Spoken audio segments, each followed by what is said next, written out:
Subcommittees will come to order, and good afternoon. And welcome to today's joint hearing of the Subcommittee on Africa, Global Health, Global Human Rights, and International Organizations, and the Subcommittee on the Middle East and North Africa, as we turn our attention to an overlooked aspect of the crisis in Syria, the religious minorities caught in the middle of the conflict and apparently targeted by government forces as well as rebel groups. More than 93,000 Syrians have been killed in this horrendous and seemingly endless civil war. More than 4.25 million people are displaced within Syria, and millions more are fleeing to safety in the surrounding countries of Jordan, Turkey, Lebanon, and Iraq. It is disturbing to note that 1 in 5 of the refugees is Christian, although Christians in Syria make up 1 in 10 of the pre-war population of 22 million people. This would seem to indicate that Christians are even more fearful for their lives and safety than other segments of the Syrian population. Before the war, Syria was a fairly pluralistic society with Alawites, Shias, Ismailis, Yazidis, Druze, Christians, Jews, Sunnis, living in relative peace side by side. The situation was far from perfect, as President Bashar Assad's regime had a vast security apparatus in place, with members inside each of the religious communities to monitor their activities. The Assad government was guilty of serious human rights violations, including the summary imprisonment and execution of political prisoners. But relations between various religious groups was generally not violent. That civil coexistence has ended with the war. In February of this year, the UN Independent International Commission of Inquiry on the Syrian Arab Republic reported that, and I quote, "The conflict has become increasingly sectarian, with the conduct of the parties becoming significantly more radicalized and militarized."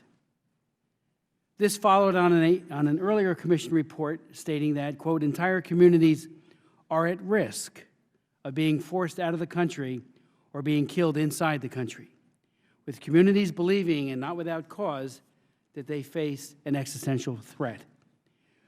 We know that early in the civil war, Assad came to view the Christian minority with suspicion, accusing churches of laundering money and goods for opposition forces and forbidding banks from transactions for certain churches.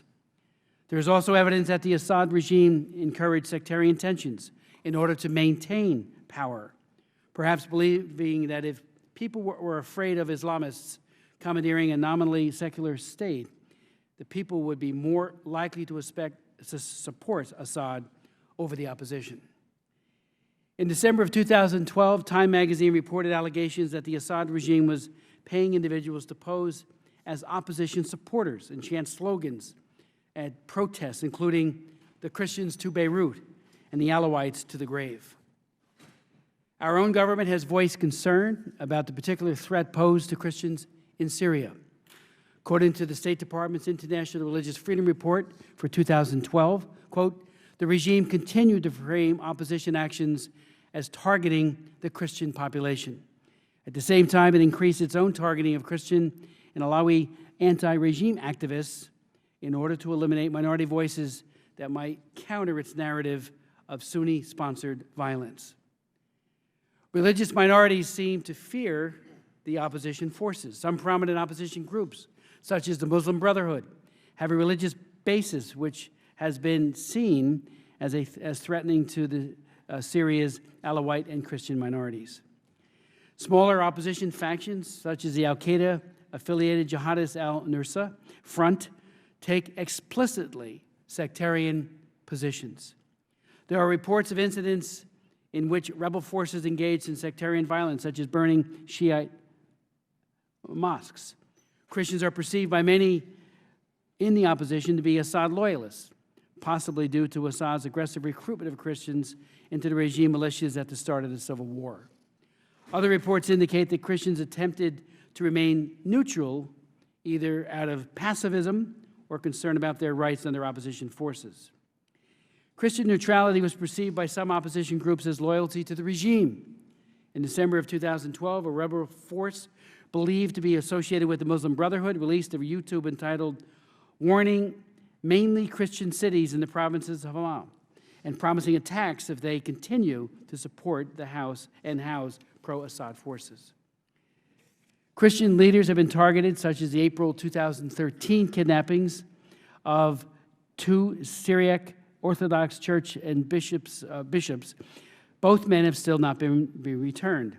The Jewish community reports being targeted as well. In March of 2013, a Jewish leader reported to Christian Solidarity International, who will testify today, our people get stopped at checkpoints and are asked which sect they belong to. Once the militias hear that they are Swahili, a province where 90% of the population is Druze, our men disappear. The Al-Nusra Front, a U.S.-designated foreign terrorist organization, has been blamed for much of the sectarian rhetoric and violence, but dozens of the opposition groups ascribe to an Islamic jihadist ideologies and mingle with the Free Syrian Army, which the U.S. may now be supporting. Over the last 3 years, the United States has committed to providing $250 million to various opposition groups in Syria, at least $117 million of which has already been funded, largely to the National Coalition of Syrian Revolution and Opposition Forces. With the chemical weapon red line crossed, the administration has also agreed to provide ammunition and small arms as well. It is not clear whether any of this new lethal assistance will go to the Free Syrian Army and its worrisome opposition groups. The administration also committed to send an additional $300 million in humanitarian aid to, quote, vulnerable groups in and around Syria. It is not clear whether distribution of this aid will be informed by the plight of religious minorities. I am very concerned that the administration may not be taking seriously enough the targeting of religious minorities, which is why we've called this hearing. Too often we have heard from the administration that they have bigger issues to deal with than the vulnerability of religious minorities. In the last 2 appropriation cycles, we have directed the administration to condition aid, for example, to Egypt, some $1.3 billion, on certification that Egypt is acting to protect the religious freedom of its minorities. The administration, both Secretaries Clinton and Secretary Kerry, refused to do so and waived it. Perhaps not surprisingly, the government of Egypt continues to allow attacks on Coptic Christians with impunity. I've actually chaired 3 hearings on the targeting of Coptic Christians, and I do believe much more needs to be done and robustly done to protect this minority in Egypt. Money does talk. The United States should be using assistance to ensure recipient countries and entities have a plan, ensure that they have a plan that is implemented to protect vulnerable religious minorities. And with that, I look forward to hearing the testimony of our distinguished witness from the administration, but I would like to ask Mr. Schneider if he has any comments, and then go to Randy. Thank you, Mr. Chairman, and thank you for calling this very important hearing. As you rightly indicated, the sectarian violence in Syria is an overlooked aspect of what we're seeing as events unfold, with over 93,000 people already believed to be killed, number possibly being even much higher. It is critical as we look forward to moving Syria in a different direction that we take into consideration how we create a future for Syria that does not lead to further sectarian violence and oppression of minorities. So I look forward to hearing from our witnesses and increasing our understanding on this crucial issue. Thank you very much. Thank you so very much. The distinguished Vice Chairman of the subcommittee. Thank you, Mr. Chairman. Genocide is defined as the deliberate killing of a large group of people, especially those of a particular ethnicity or religion. Today, more than at any other time in modern history, religious minorities are regularly persecuted, kidnapped, tortured, and murdered in Syria, and throughout the Middle East for that matter. They are experiencing the true definition of genocide. The Pew Research Institute indicates that Christians are targeted for governmental and societal persecution more than any other religious group. Sadly, an estimated 100,000 Christians are killed for their faith every single year, according to a recent United Nations report. And yet, the media is complicit in this genocide by failing to shine a light on the plight of those being annihilated. Their failure to inform the public prevents accountability and action. Ignorant or not, as policymakers, we are all just as at fault for our failure to step in and help and protect the helpless. After World War II, a war in which my father fought, and he's one of the last of the living greatest generation, by the way, we made a promise to the world never to forget. We echoed that promise after 9/11. We would never forget. A promise to the world after World War II that we would ensure that it never happened again. But we have failed over and over again in Cambodia, in the Congo, in the Darfur, in Iraq, in Rwanda, and in places, quite frankly, too numerous to mention. Countless millions have died in genocides which occurred following our promise that we would never let it happen again. At what point do we say, enough is enough? Our word has to mean something. Thousands are crying out to us to pay attention and for us to act. And it is our moral obligation as the world's leading superpower to do so, because it is who we are as a nation and a people. To quote Reverend Dietrich Bonhoeffer, a Lutheran pastor who actively spoke out against the Nazi regime in Germany, not to speak is to speak. Not to act is to act. He also said, and I quote him here, "We are not to simply bandage the wounds of the victims beneath the wheels of injustice. We are to drive a spoke into the wheel itself."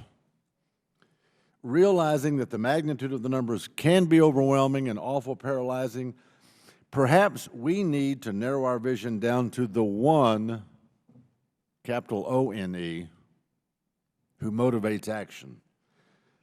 As those with knowledge of actual events on the ground, I look to our witnesses today to give us not only some of those individual accounts of what is happening within Syria, but also ways that we might engage and hold us accountable, by the way, that we would be held accountable for the promises that we made even to as a previous generation. I would much rather be on the side of those speaking and acting than those who stayed at home. Thank you, Mr. Chairman. I yield back. Thank you very much, Mr. Weber. Mr. Kennedy. Mr. Chairman, thank you very much. I just wanted to thank you for calling an important hearing and look forward to what our witnesses have to say on the issue. Thank you very much, Mr. Kennedy. Mr. Yo? Mr. Speaker, not right now. Okay. Mr. Collins? Thank you. I'd like to now introduce our distinguished panelists from the administration, the DAS, the Deputy Assistant Secretary, Thomas Melia, who is the Deputy Assistant Secretary for the Bureau of Democracy, Human Rights, and Labor. He is responsible for its work in Europe, including Russia and the countries of the Middle East and North Africa region. He came to DRL in 2010 from Freedom House, where he was Deputy Executive Director for 5 years.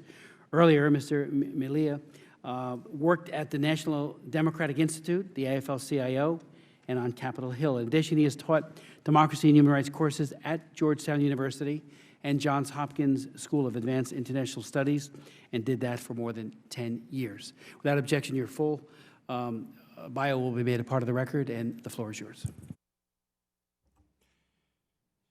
Chairman Smith and members of the subcommittees, thank you for inviting me here to discuss the situation for religious and other minorities in Syria today. I request that the full prepared testimony be included in the record, and I'll just give you a summary of Without objection, so ordered. Syria looks disturbingly different today than it did at the start of the revolution. What started 2 years ago as a peaceful demand for human rights in Daraa has turned into a devastating nationwide conflict with a growing human toll. The Assad regime continues to commit gross and systematic violations of human rights. Mr. Chairman, you recited the numbers. I don't need to repeat them here. But the last several months have been particularly concerning. We've seen increasing sectarian undertones in the horrific massacres at Baida, Banayas, and Qusair.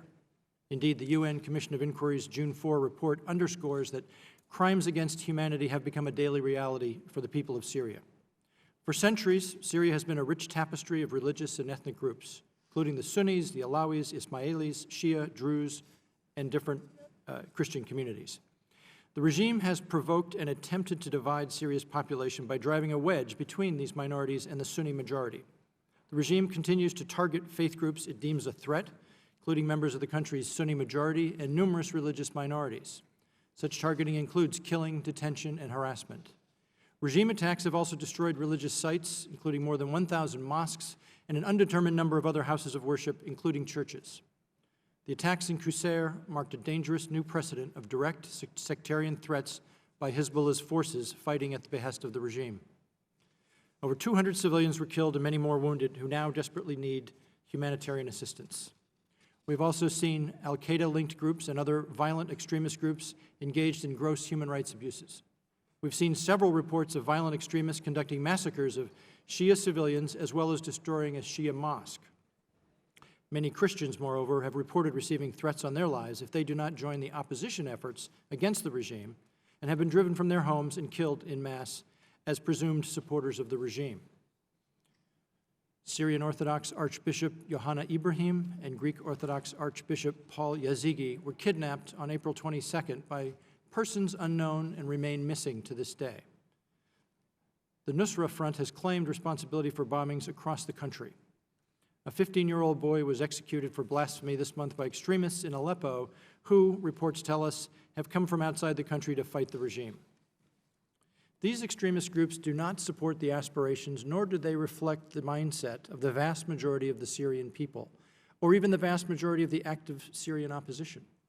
The atrocities committed by these extremist elements should not be conflated with the efforts by the moderate opposition, including the Supreme Military Council, to seek an end to the Assad regime and to facilitate an orderly political transition. In fact, the list of targets that these extreme groups have developed is increasingly long and includes Sunnis and virtually all the minorities. In a recent interview with The Economist magazine, one Nusra Front fighter stated that even Sunnis who want democracy are to be considered unbelievers who deserve to be punished. Sectarian-based retribution plays directly into the regime's and violent extremists' hands. It does not move the country closer to the inclusive post-Assad future that Syrians have been struggling to achieve. In our conversations with opposition military leaders, we have consistently urged opposition groups to respect international law and human rights, and we have applauded those groups that signed on to the Code of Conduct issued by the Free Syrian Army in the fall of 2012. We continue to try to help bring an end to the violent conflict by strengthening the moderate opposition, blocking the Assad regime's access to cash and weapons, facilitating a political transition to end Assad's rule, and providing substantial humanitarian assistance, as well as laying the groundwork for an inclusive democratic transition, including accountability for egregious violations committed. We're also working closely with our allies to stem the flow of money and resources to violent extremist groups. We believe that a political transition is the best solution for the crisis in Syria. We support the letter and intent of the June 2012 Geneva Communiqué, June 30th, almost exactly a year ago, which calls for a transitional governing body with full executive powers and formed on the basis of national consent. We have been clear that there is no role for Assad in a transitional government. He has lost all credibility and must be held accountable for his crimes. Our efforts to strengthen the moderate opposition and change the balance on the ground include diplomatic outreach to improve the representativeness and connectedness of the opposition bodies themselves. We have repeatedly encouraged the political opposition to include grassroots activists from inside Syria, religious and ethnic minorities, and women from all these communities in their leadership. We hope that the upcoming meetings will produce more diverse and inclusive membership and leaders who reflect the diversity of Syrian society. We regularly track violations and abuses committed in Syria by all parties and regularly reiterate our call for all parties to the conflict to protect and to respect the rights of civilians regardless of ethnicity, religion, or gender. The international community must continue to support documentation and other efforts to lay the groundwork for justice and accountability processes, and to support Syrian efforts as they identify how best to bring to justice those who have committed so many heinous acts. As we expand our engagement with the Syrian opposition now, efforts by the United States and the international community focused on justice, accountability, and conflict resolution will be critical to ensuring the protection of human rights during Syria's transition. By helping Syrians to accelerate their efforts to lay the groundwork for eventual criminal trials, we aim to deter current and potential perpetrators of these crimes, as well as sectarian vigilante justice, or collective reprisals. In addition to our other bureaus and agencies in the U.S. government engaged in coordinated programs to assist Syrians over the past year or more, the State Department's Bureau for Democracy, Human Rights, and Labor is supporting Syrian civil society so they can more effectively coordinate to advocate for human rights and democracy concerns. We're also bolstering efforts to lay the groundwork for future transitional justice initiatives by supporting the documentation of violations and abuses committed by all sides of the conflict, and education about locally owned accountability and transitional justice mechanisms. We're also promoting conflict mitigation and reconciliation efforts by supporting positive cross-sectarian engagement, coalition building, and targeted humanitarian assistance and conflict prevention training at the local level, working through respected NGOs and community leaders. We support these activities by partnering with large interfaith and ecumenical non-governmental international organizations and universities with experience in Syria.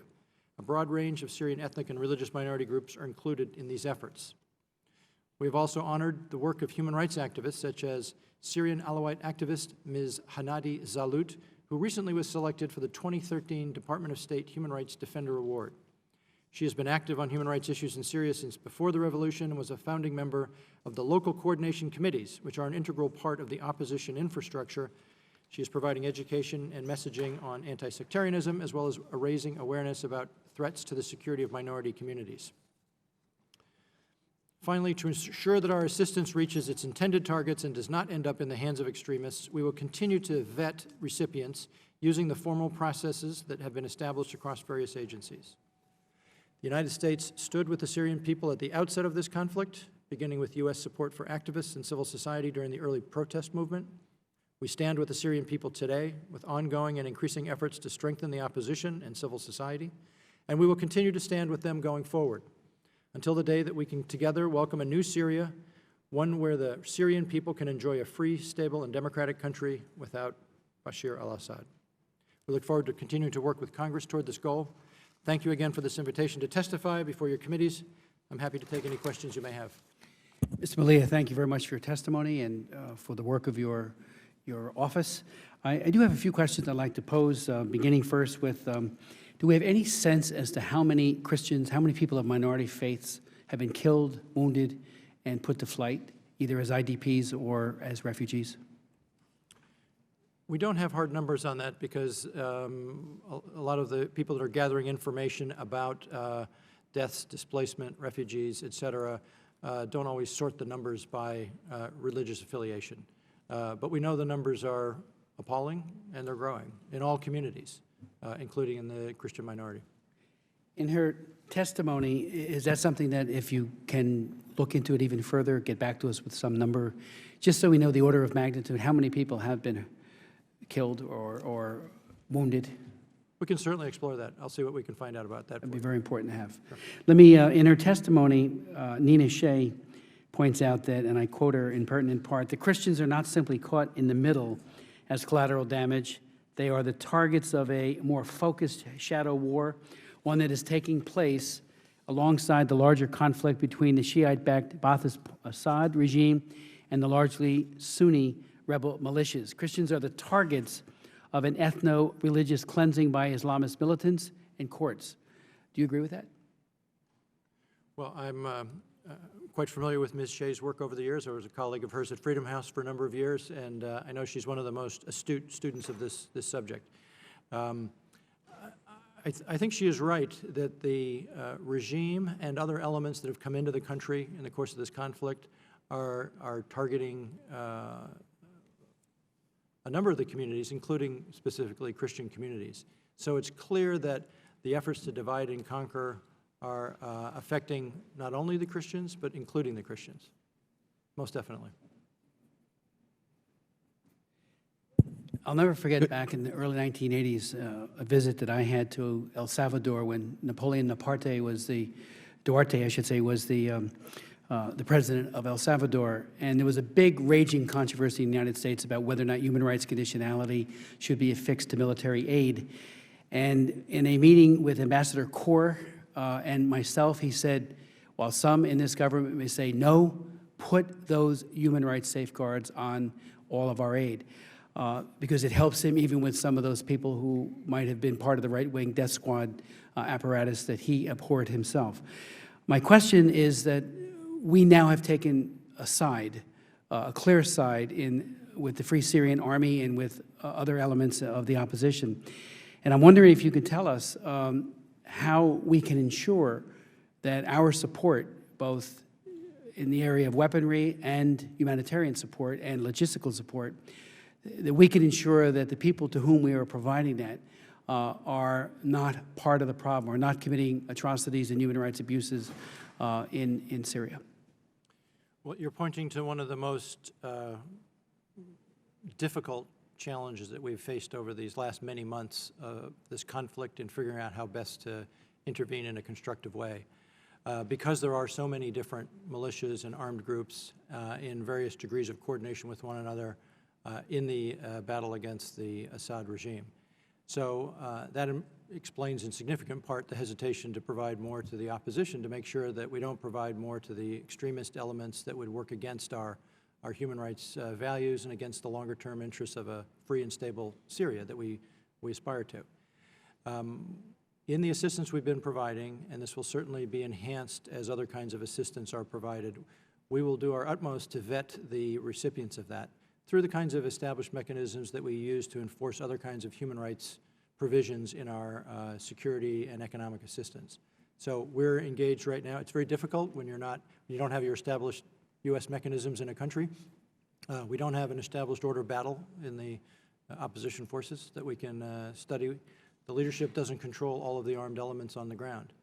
What I can assure you is that this is very much at the center of our deliberations. We're working very hard to figure out the best way to provide the kind of vetting and end-use monitoring that would ensure that the assistance we provide goes to the people who are working towards a free, stable, and democratic and rights-respecting Syria. Mr. Chairman. Over here, Mr. Chairman, sorry. Scanlon. Mr. Chairman, and I completely support your line of questioning. Are we on the 5-minute rule in terms No, of? no, we're not. May I? You'll have as much time as you want to. As much time as we want? Yes, Okay. Thank you, Mr. Chairman. within some reason. And that goes for me as well. Let me just ask a couple of other questions, and then I will yield to my colleagues. So when we're talking about promises and vetting, promises not to do ill or harm, how do we follow up with that? How do we actually ensure that once out in the field with weapons provided by the United States of America, that Christians and others are not being slaughtered? How do we do that? Well, the many months of engagement and negotiation and political assistance that have been provided to the Syrian opposition by my colleagues who are on the front lines in that engagement. I know you've met with Ambassador Ford on many occasions. Others in our government are engaged on a constant basis with the Syrian political and military opposition. And this is exactly the kind of conversations we're having with them. They are endeavoring to persuade us that they have the command and control necessary to oversee the disposition of the equipment and assistance we provide. There's a trust building, there's a certain confidence building.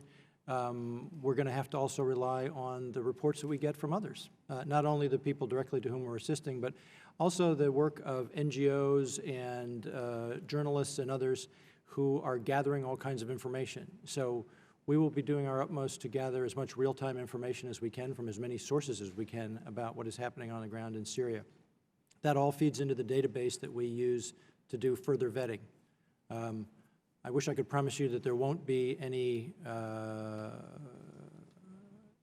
wish I could promise you that we would be 100% successful in only sending assistance to the most high-minded, but we will certainly do our best to work with trusted people that we think share our values and our goals.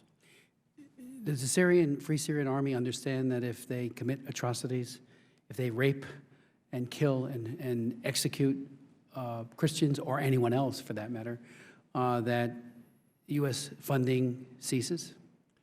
again, this has been very much part of our conversation, and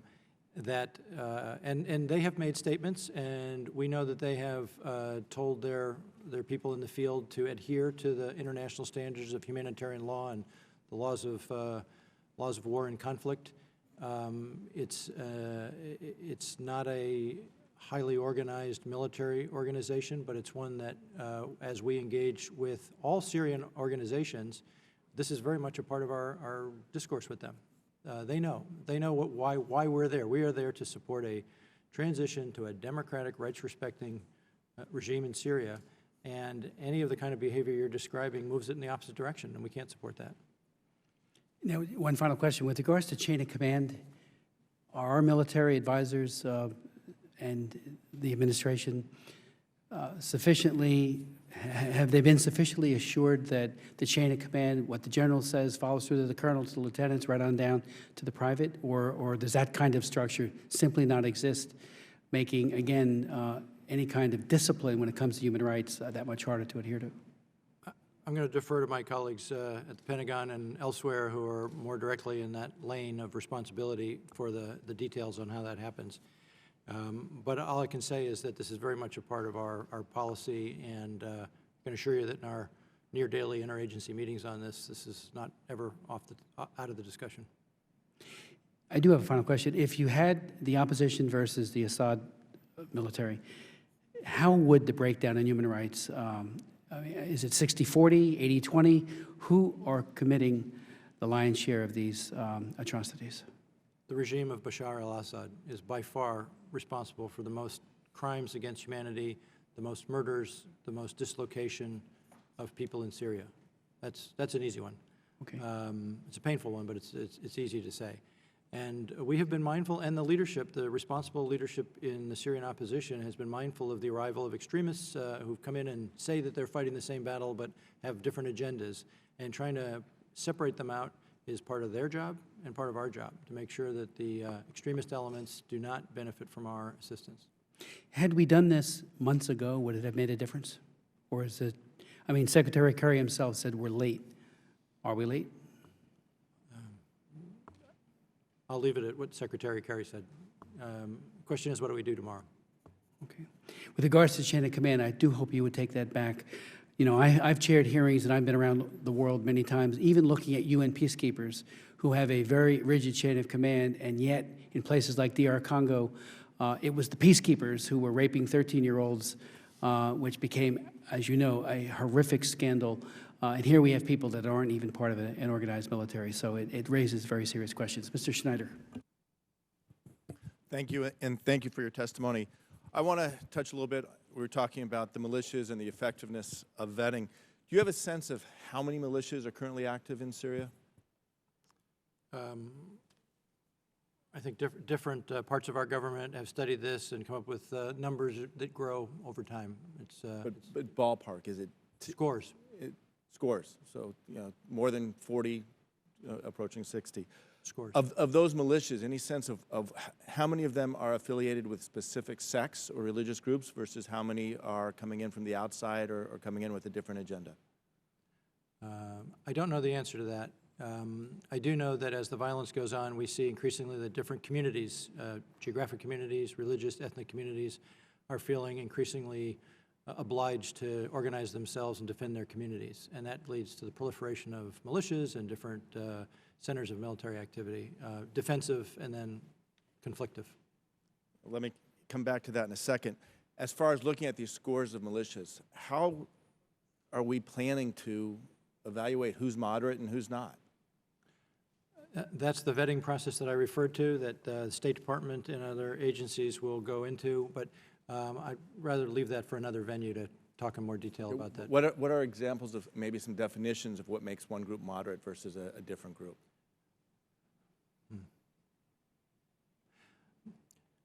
I guess it depends on what they say their goals are, and then also how they behave. Stated goals and behavior, I think, would tell you what different groups' orientations are. And so that's, I guess I would leave it at that. One of the concerns I have, and I had a chance to meet a woman actually at a naturalization ceremony on Friday, a brand new American from Syria, from the western part of Syria, and she was relating a story of how her brother was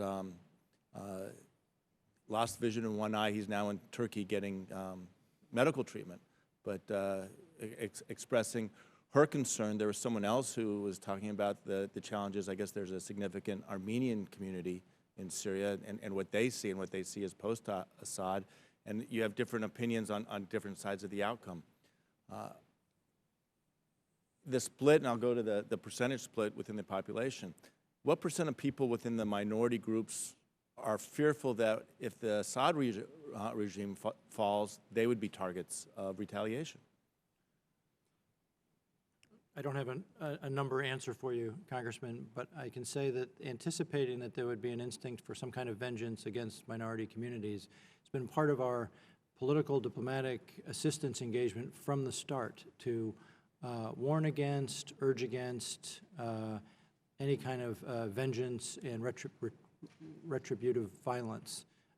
So that's, again, as I say, this has been very much a part of our conversation inside the government here and with our Syrian partners from day one, because that's a downward cycle that can only make things worse. So we have been, you're describing exactly the challenge we face.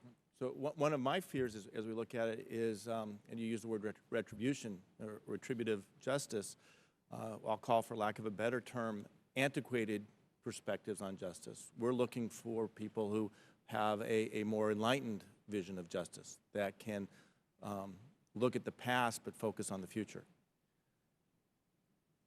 Do you have a sense that there are enough people within Syria across the spectrum of different sects that we can work with and actually try to achieve an enlightened system of justice in a new Syria?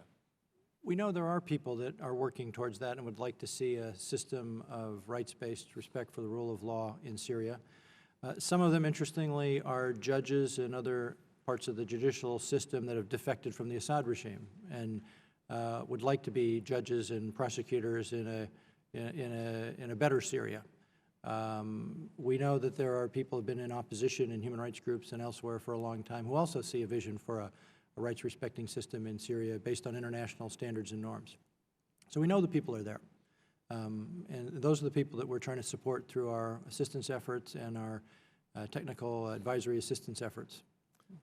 As we engage, as we look forward, find groups that will share our values and vision, best case scenario, how likely do you think our prospects for success are? I think the success of the Syrian transition will depend mainly on the people of Syria and how they organize themselves and where they push their leaders and where their leaders take them. You know, we're playing, along with a number of other international partners, an important supporting role. But I think it's important always to keep in mind that this is not so much about us as it's about Syrians. And if we can support people to move it in the right direction, we can do that. And that's what we're engaged in trying to do now. And my last questions or line of questions, you touched on it a little bit. In the cities, in Aleppo and Damascus, where you have large cosmopolitan areas, where you have different religious groups living together, and for a long time, as you said in your opening remarks, living in peace. That's one situation. But in the villages, where, as you mentioned, now entire villages, which would tend to be more of one faith or another, organizing and unifying. I had a chance to observe a battle from just across the border between Druze, in a Druze village, surrounded by Sunnis, and it's a real concern. Are the villages going to be able to engage in a future Syria, or are they going to carry these grudges, and we're going to see a intense or intensifying sectarian warfare after the fall of the Assad regime? Our efforts in engaging with the political opposition have been to encourage and cajole and persuade them to make their political apparatus as inclusive and representative of Syrian diversity as possible. That will continue to be our effort. We will continue to try to push them in that direction. And you know, as we've seen in war-torn societies around the world, that's one of the most difficult things afterwards when conflicts have broken down along ethnic, sectarian, religious, linguistic lines, to try to patch back together diverse communities. That will be a long road to hoe for Syria, and we'll endeavor to work with them to find peace-building mechanisms, cross-community efforts at reconciliation. And right now, we're focusing on trying to strengthen a political opposition that will provide a better model for a way forward for Syria, to get them to the negotiating table and to help them articulate a vision for an inclusive, democratic, rights-respecting Syria. If the road diverges and we end up in a failed state in Syria, what geographies do you see? Do you see it fracturing into multiple sectarian districts, or is it a complete failed state? Well, now you're getting into speculating about what's the worst thing that could possibly happen. So I'm gonna not take Fair the bait enough. and decline to go that way. I understand. Thank you for your responses. I yield back. Mr. Weber? Mr. Malia, you are the Deputy Assistant Secretary of State for the Bureau of Democracy and Human Rights and Labor. Is that right? That's right, sir. How long have you been doing that? 3 years. 3 years. You enjoying that job? I hate to put you on the spot, but I'm going to put you on the spot. It's a terrific opportunity to serve my country in an important role in the government. I get to work with colleagues across Europe and the Middle East to try to integrate human rights considerations into our broader foreign policy. It's a terrific opportunity for a guy like me. Well, you sound like a politician. See what you run. Well, what's your career and see what you run for next. So you were there on August the 21st, 2012. Your 3 years would have predated that, according to the Associated Press release, when President Obama said that if chemical weapons were used in Syria, that was a red line that would be crossed, and the United States would take action. Do you recollect that?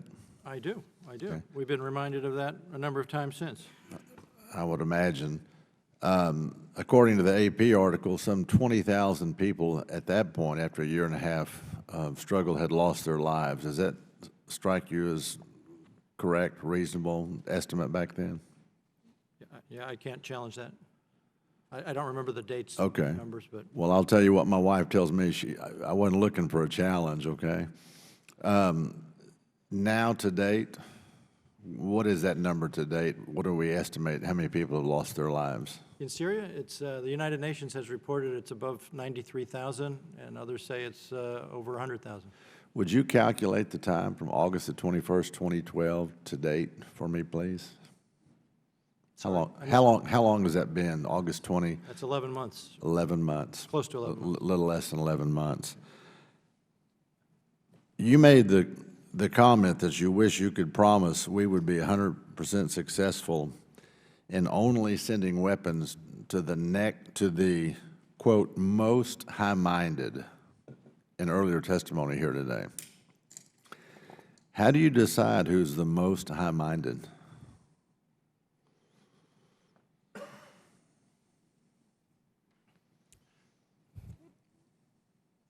I'm going to leave the discussion for whatever expanded assistance is being provided to the Syrian opposition for others at a higher pay grade. I'm trying to describe for you, Congressman, the efforts that we're making to ensure that whatever assistance we provide is accompanied by a strong emphasis on respect for the international humanitarian law and the rules of war, and democratic standards for addressing human rights violations. So it was 20,000 people on August the 21st, 2012 that had lost their lives, and now it's, what'd you say, almost 90,000? So we're going to leave that to other people to make a decision. How's that working for those 70,000 people that have since lost their lives? It's not working, is it? We have got to have action on our part, wouldn't you say? Congressman, the President of the United States, 2 Secretaries of State, 2 Secretaries of Defense have been focused on this on a daily basis. We are working to support the Syrian people to move to a post-Assad situation. This is one of the highest priorities of this government. We're doing it mindful of all of the complexities that Congressman Smith, Congressman Schneider described for us earlier. And we have, as you noted, the President's spokesman said a couple weeks ago that red line on the chemical weapons use has been crossed, and that we're broadening the nature of our assistance to the Syrian opposition. So we're moving in that direction. You said that in earlier testimony here today that the regime of Assad had by far committed the most crimes against humanity. Would you give us a percentage of that? Are they committing 60%, 70% of what you're seeing on the ground, 90%? Would you attribute a number to that for us? I've seen different estimates from different agencies, humanitarian, journalists, et cetera. It's by far, it's in the 80, 90% or more responsible. So of the 90,000 people killed who've lost their lives in this, you would say that some 80,000 are attributable to the Assad regime? And I realize that's a guess, okay. Do you think the lack of action on our part, let me say it this way, and you work at the State Department. That's why I was curious about your title and how long you'd been there. Mark Twain said that a committee is a group of individuals who by themselves can do nothing, but collectively they can decide that nothing can be done. And my fear is that we've got a situation where we go over there, and I'm not attacking you personally, but we look at what's going on and we make all these grandiose observations and these declarations that would be a red line crossed. And then we decide that nothing can be done. And we sit back and we wait. And more people lose their lives. Is that what's going on in the State Department? I think that's an incorrect description to say that nothing has been done since then or nothing is being done today. We're providing close to $1 billion worth of assistance to Syrians, displaced persons, and refugees in neighboring countries. We're providing a range of assistance. I described just some of it in terms of political advisory assistance to the political opposition at a national level and to local councils around the country in the liberated areas. We are providing support for their efforts to rebuild and sustain the infrastructure of Syria in the liberated areas. To say that nothing is being done, I think, is just not accurate. So then it's your contention here today that, based on your earlier comments, you want to vet 100%, well, you can't guarantee 100%, but you want to vet people who are the highest minded, and you want to get involved and you want to help, but yet that's how you do that, how you decide who's the highest minded is above your pay grade. Whose pay grade is that? Well, we have a number of professionals in the government that we do this all the time on different kinds of assistance programs. And maybe I'll rephrase the high-mindedness to say what we're looking to do is exclude violators of human rights. We're looking to make sure that our assistance, again, consistent with the comments and questions from your colleagues, don't inadvertently go to people that are going to commit human rights violations with our assistance. We are there to strengthen those people that are committed to building a democratic, rights-respecting Syria. Do we have a good track record in doing that? I think if you look around the world, I think we've often been able to help people do the right thing and strengthen institutions of For example, Libya, Iraq, Afghanistan. Let me change gears a little bit on you. When the president makes a statement that chemical weapons, the use of chemical weapons is a red line that's crossed, will be a game changer. In fact, he said, let me quote from the article here, the president noted that he had an order, that's an issue that doesn't just concern Syria. It concerns our close allies in the region, including Israel. It concerns us.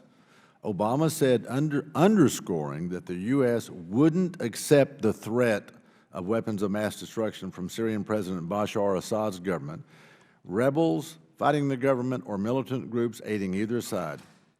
AP quoted him, "We cannot have a situation where chemical or biological weapons are falling into the hands of the wrong people." Article went on to say that the president noted that he hadn't ordered any armed U.S. intervention yet, but said, quote, "We have communicated in no uncertain terms with every player in the region that that's a red line for us, and there would be enormous consequences if we start seeing movement on the chemical weapons front or the use of chemical weapons. That would change my calculations significantly," he said, end quote, August 21st, 2012. And yet 70,000 more people have died. Are we losing credibility in the world? No, in fact, this administration has reestablished American credibility in quite a remarkable way. So I think that to say that That's why Russia and China have sent back, what's his face? That's why they extradited him to our country? how many subjects do you want to go over, Mr. Edward Chairman? Snowden. Well, I'm simply saying that as a supervisor in the State Department, at what point do you say to those who are that higher pay grade, we're not getting the job done and we need to change? At what point do you, how many more people have to lose their lives before that message gets communicated upline?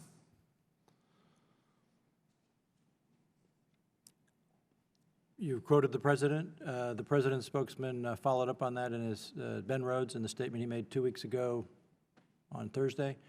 When the evidence came in that the red line had been crossed, decisions have been taken, and we're moving forward. Well, then, Mr. Chairman, I'm going to yield back, but I have a suggestion for a future hearing. Maybe we get people with a higher pay grade in here to testify and answer those questions as to what it takes to get to that process. I yield back. Thank you. Mr. Connolly. Mr. Chairman, thank you. And I'd love to have a hearing where members of Congress actually have to explain themselves in terms of what it is they want the United States to do. Are you willing to go to war again? Are you willing to put troops on the ground if it doesn't work out? Do you have omniscience? Do you know who's good and who's bad in Syria? Because unless you do, I don't think you're in a position to lecture this administration about the options it has and the options it's exercised. This country is sick of war and does not want to be sucked into another one. Mr. Melia. Congressman? Help me understand how we are supposed to, the title of this hearing is Religious Minorities in Syria Caught in the Middle. You think that's a fair description of religious minorities in Syria?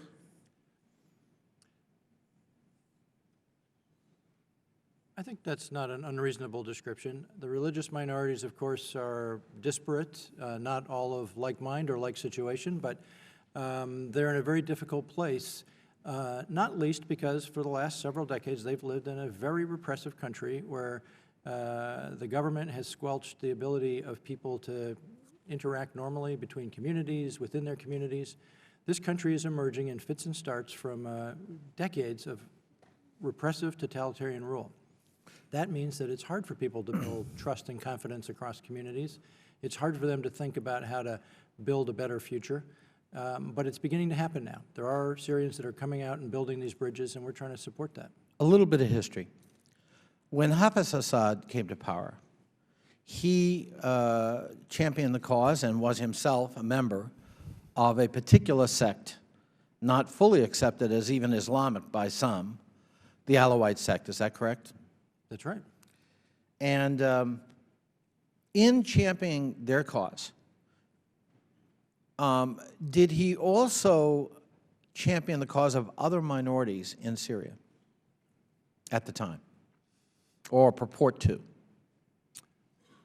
I'll defer to the knowledgeable congressman on the strategies and policies of Hafez al-Assad.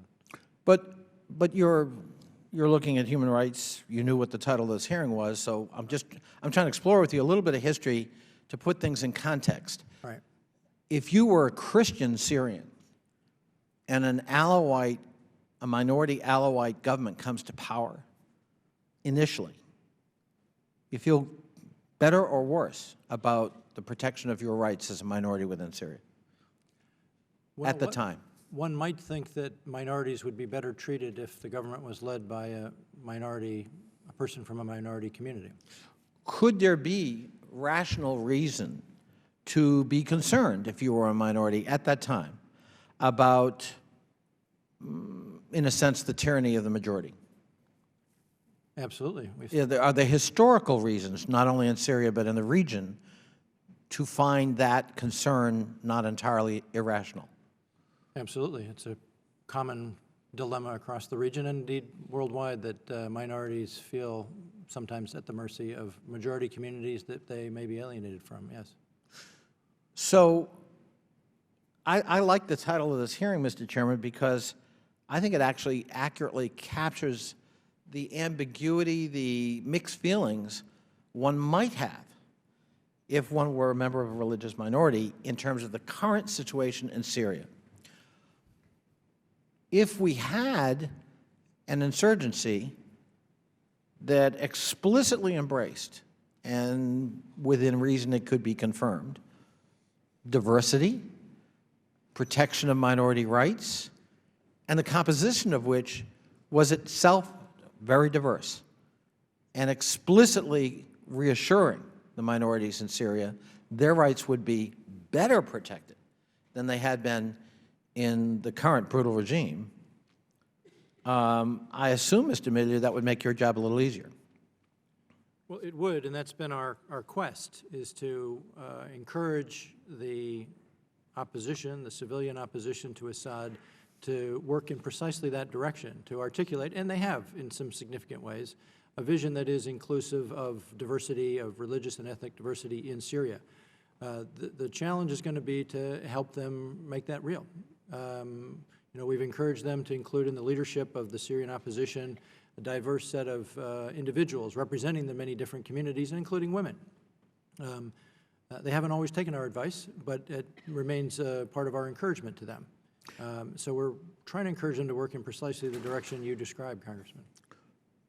Is it your impression that we have made headway in that regard so that the leadership of the opposition, the armed opposition, is better sensitized and itself more diverse than it was at the time of the uprising? We've made some headway, but not enough. Is there evidence within Syria that minorities are responding to the call of the armed opposition and abandoning the Assad regime? Well, let me also emphasize that there's the political opposition, which is affiliated to the armed opposition, but which is distinct. And our efforts on working with Syrians to build out their vision for a political future for the country are concentrated mainly with civilian leaders. That's the group that Ambassador Ford and Assistant Secretary Jones and Undersecretary Sherman have been engaged with over many weeks to try to encourage them to come together and create a coherent political organization that, among other things, could go to a conference in Geneva and negotiate the future of Syria, and to provide the beginnings of governance in Syria. At the same time, there are these local councils that have emerged in various parts of liberated Syria with their own elections, their own dynamics. There's a different group of leaders that are emerging there. And then there is the broad swath of independent civil society, men and women and their families who are not literally part of the opposition per se, not part of the military opposition, maybe not part of the political opposition, but who would like to live in a better Syria. And that civil society is also another object of our attention, to try to help them build out, if you will, nonpartisan, institutional-oriented projects for building towards a democratic Syria. Well, I was in Egypt before the revolution and after the revolution, and many of the same arguments could have been used about Egypt during the revolution. And it's a similar dynamic where, because there was no political space allowed for a long period of time, only that which was organized underground and organized well is going to benefit from the vacuum created by the revolution. And so there were lots of secular advocates for civil society, for pluralistic society, respect for minority rights, who showed up at Tahrir Square and elsewhere, and they were essentially brushed aside when the political process got underway by the only organized opposition group in the country, the Muslim Brotherhood. And it's a work in progress, and the jury's out, but there are a lot of alarming signs that it's not a desirable outcome. And we did get early behind the ouster of Mubarak. We didn't get involved militarily, but we certainly put our chits in the line very early in Egypt. And one could argue that that's an outcome that certainly is a source of concern at this moment. This committee had a hearing just last week about the judgment with respect to NGO employees. and we have expressed concern about democratization and so forth. And so I guess my concern is that the choices here are not easy, though some would have us believe they are, and that those who want us to intervene aggressively, as if it's a black and white situation, the good guys all wear white hats and the bad guys all wear black ones, will have to explain when and if, God forbid, the outcomes are not to our liking. I do not believe that the choices in Syria are all that clear. I wish they were. I do agree, of course, that the administration, the regime of Bashar Assad must go. But we're going to have to work very carefully to make sure that that which replaces it is a government that respects the rights of minorities, including religious minorities. I am very grateful you've had this hearing, Mr. Chairman. Thank you. Thank you very much, Mr. Connolly. Mr. Kinzinger. Thank you, Mr. Chairman. I'll start with a real quick quote from Winston Churchill. He says, "You have enemies, good. That means you've stood up for something sometime in your life." I believe that in what I've seen lately in this administration, to be honest with you, we're out to make friends with everybody.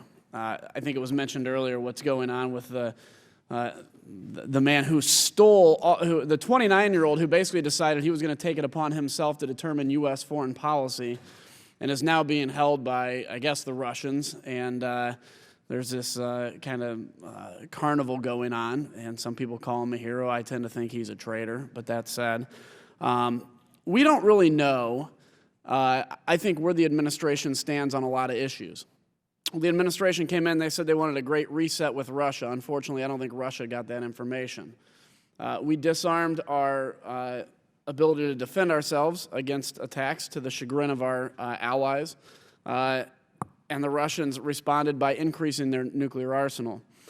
The gentleman that spoke before me said something about yelling in terms of, we don't know where we want to go. Do we know who the enemy is? Do we know what exactly goals we need to achieve in Syria? And the answer is no, we don't. And the reason is because for the last 2 years, I have not heard this administration sell those goals to the American people. The leader of the free world is not the United States Congress. The leader of the free world is the President of the United States.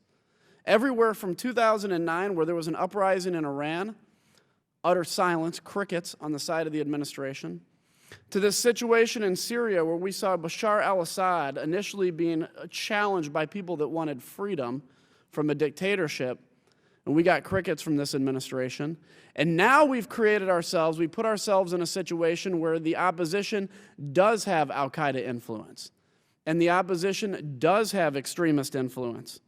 And the opposition now is much more muddled because there has not been American leadership. And sir, and I say this respectfully because I understand you're here as kind of the face of the administration. You're not the one necessarily making these decisions. That was made clear. But a big question I have is, where has the administration been in terms of selling to the American people? And if we have been as active as you say, then how come we on this committee have talked to allies that have told us they're begging for United States leadership to bring these groups together? I won't necessarily out who's saying that, but I will say allies have talked to us and said, we need American leadership in this. So if you'd care to elaborate on exactly what we're doing and bringing allies together and taking a prime role in solving this situation, I'll give you a short opportunity to do that. Well, let me just, I'm not sure I can respond to all the points you raised, Congressman. I don't expect you to, no worries. Let me simply say that we're engaged constantly. Secretary Kerry is on the phone and in the room with our allies in Europe. And well, and I understand he wants to bring the Russians together, and the Russians have made very clear that they have a very different interest, and if they come together and talk to us, it's probably to buy some time. It's not going to be because we're going to enlighten them with our philosophy, and they will want to have freedom in Syria. Go ahead. So the United States, currently in the person of Secretary Kerry, is on a daily basis engaged with our friends and allies in Europe and across the Middle East on bringing them together around Syria and utilizing everybody's points of access to try to bring people to the table, as well as to organize effective humanitarian and other support to the Syrian opposition. So I don't know who you've heard from among our allies that says we're not leading this, but They certainly come to the meetings we convene, and I there's think a that's coordinated effort underway, and I think we're leading it. That's the point. In Congress, I've been in Congress for 2.5 years now, and I've learned something, and that is there are plenty of meetings, but little action. And so bringing people to meetings, and again, I say this understanding you're not the one leading this, so this isn't a personal attack, but you're the face of the administration today. I think leading meetings isn't necessarily going to solve a situation where you have 90,000 people, vast majority of them innocent, that have lost their lives. It was also said earlier, America is sick and tired of war. I get it. America's tired. We are. As a military pilot and somebody that's been to a bunch of theaters in that capacity and still in the military, I can tell you we'd love all this war to go away. But we live in a moment in time right now where history in 50 or 100 years is going to judge what we did in this epic shift in what America and the world looks like. This is not the time to be fatigued. This is not the time for America to say, well, yeah, we get it, Iraq didn't go exactly as we had planned. Afghanistan's been a lot longer than we had planned. I feel like the administration's in a hurry to get out of Afghanistan on an artificial timeline, but that's a separate subject. This is not the moment where America can say, we don't have the luxury to say, we're a little fatigued, it's time to just move on. Because in 50 or 100 years, the history books that our kids and grandkids read is going to say, what did America do during this time when there was a monumental shift? And it will either be a monumental shift towards a, I don't know, Russian, Chinese, centric world, a monumental shift towards extremism, a monumental shift towards chaos, or it could be a monumental shift where America seized an opportunity and led the charge of freedom around the globe. One of the verses of the Star-Spangled Banner actually has a great line that unfortunately doesn't get said very much. It's, "Oh, conquer we must when our cause it is just." And that's something that I think we ought not to forget. One other thing I want to chat with you about.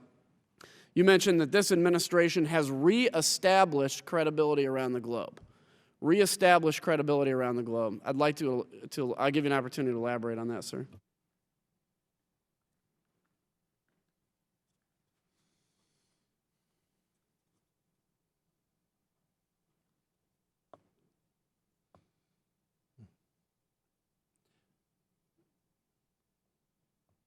I'm tempted to try to cover the waterfront as you have, Congressman. There's obviously a rich discussion to be had. Yeah, unfortunately, I control the time, though. So just if you could go on with reestablishing credibility, that's what I'm curious about.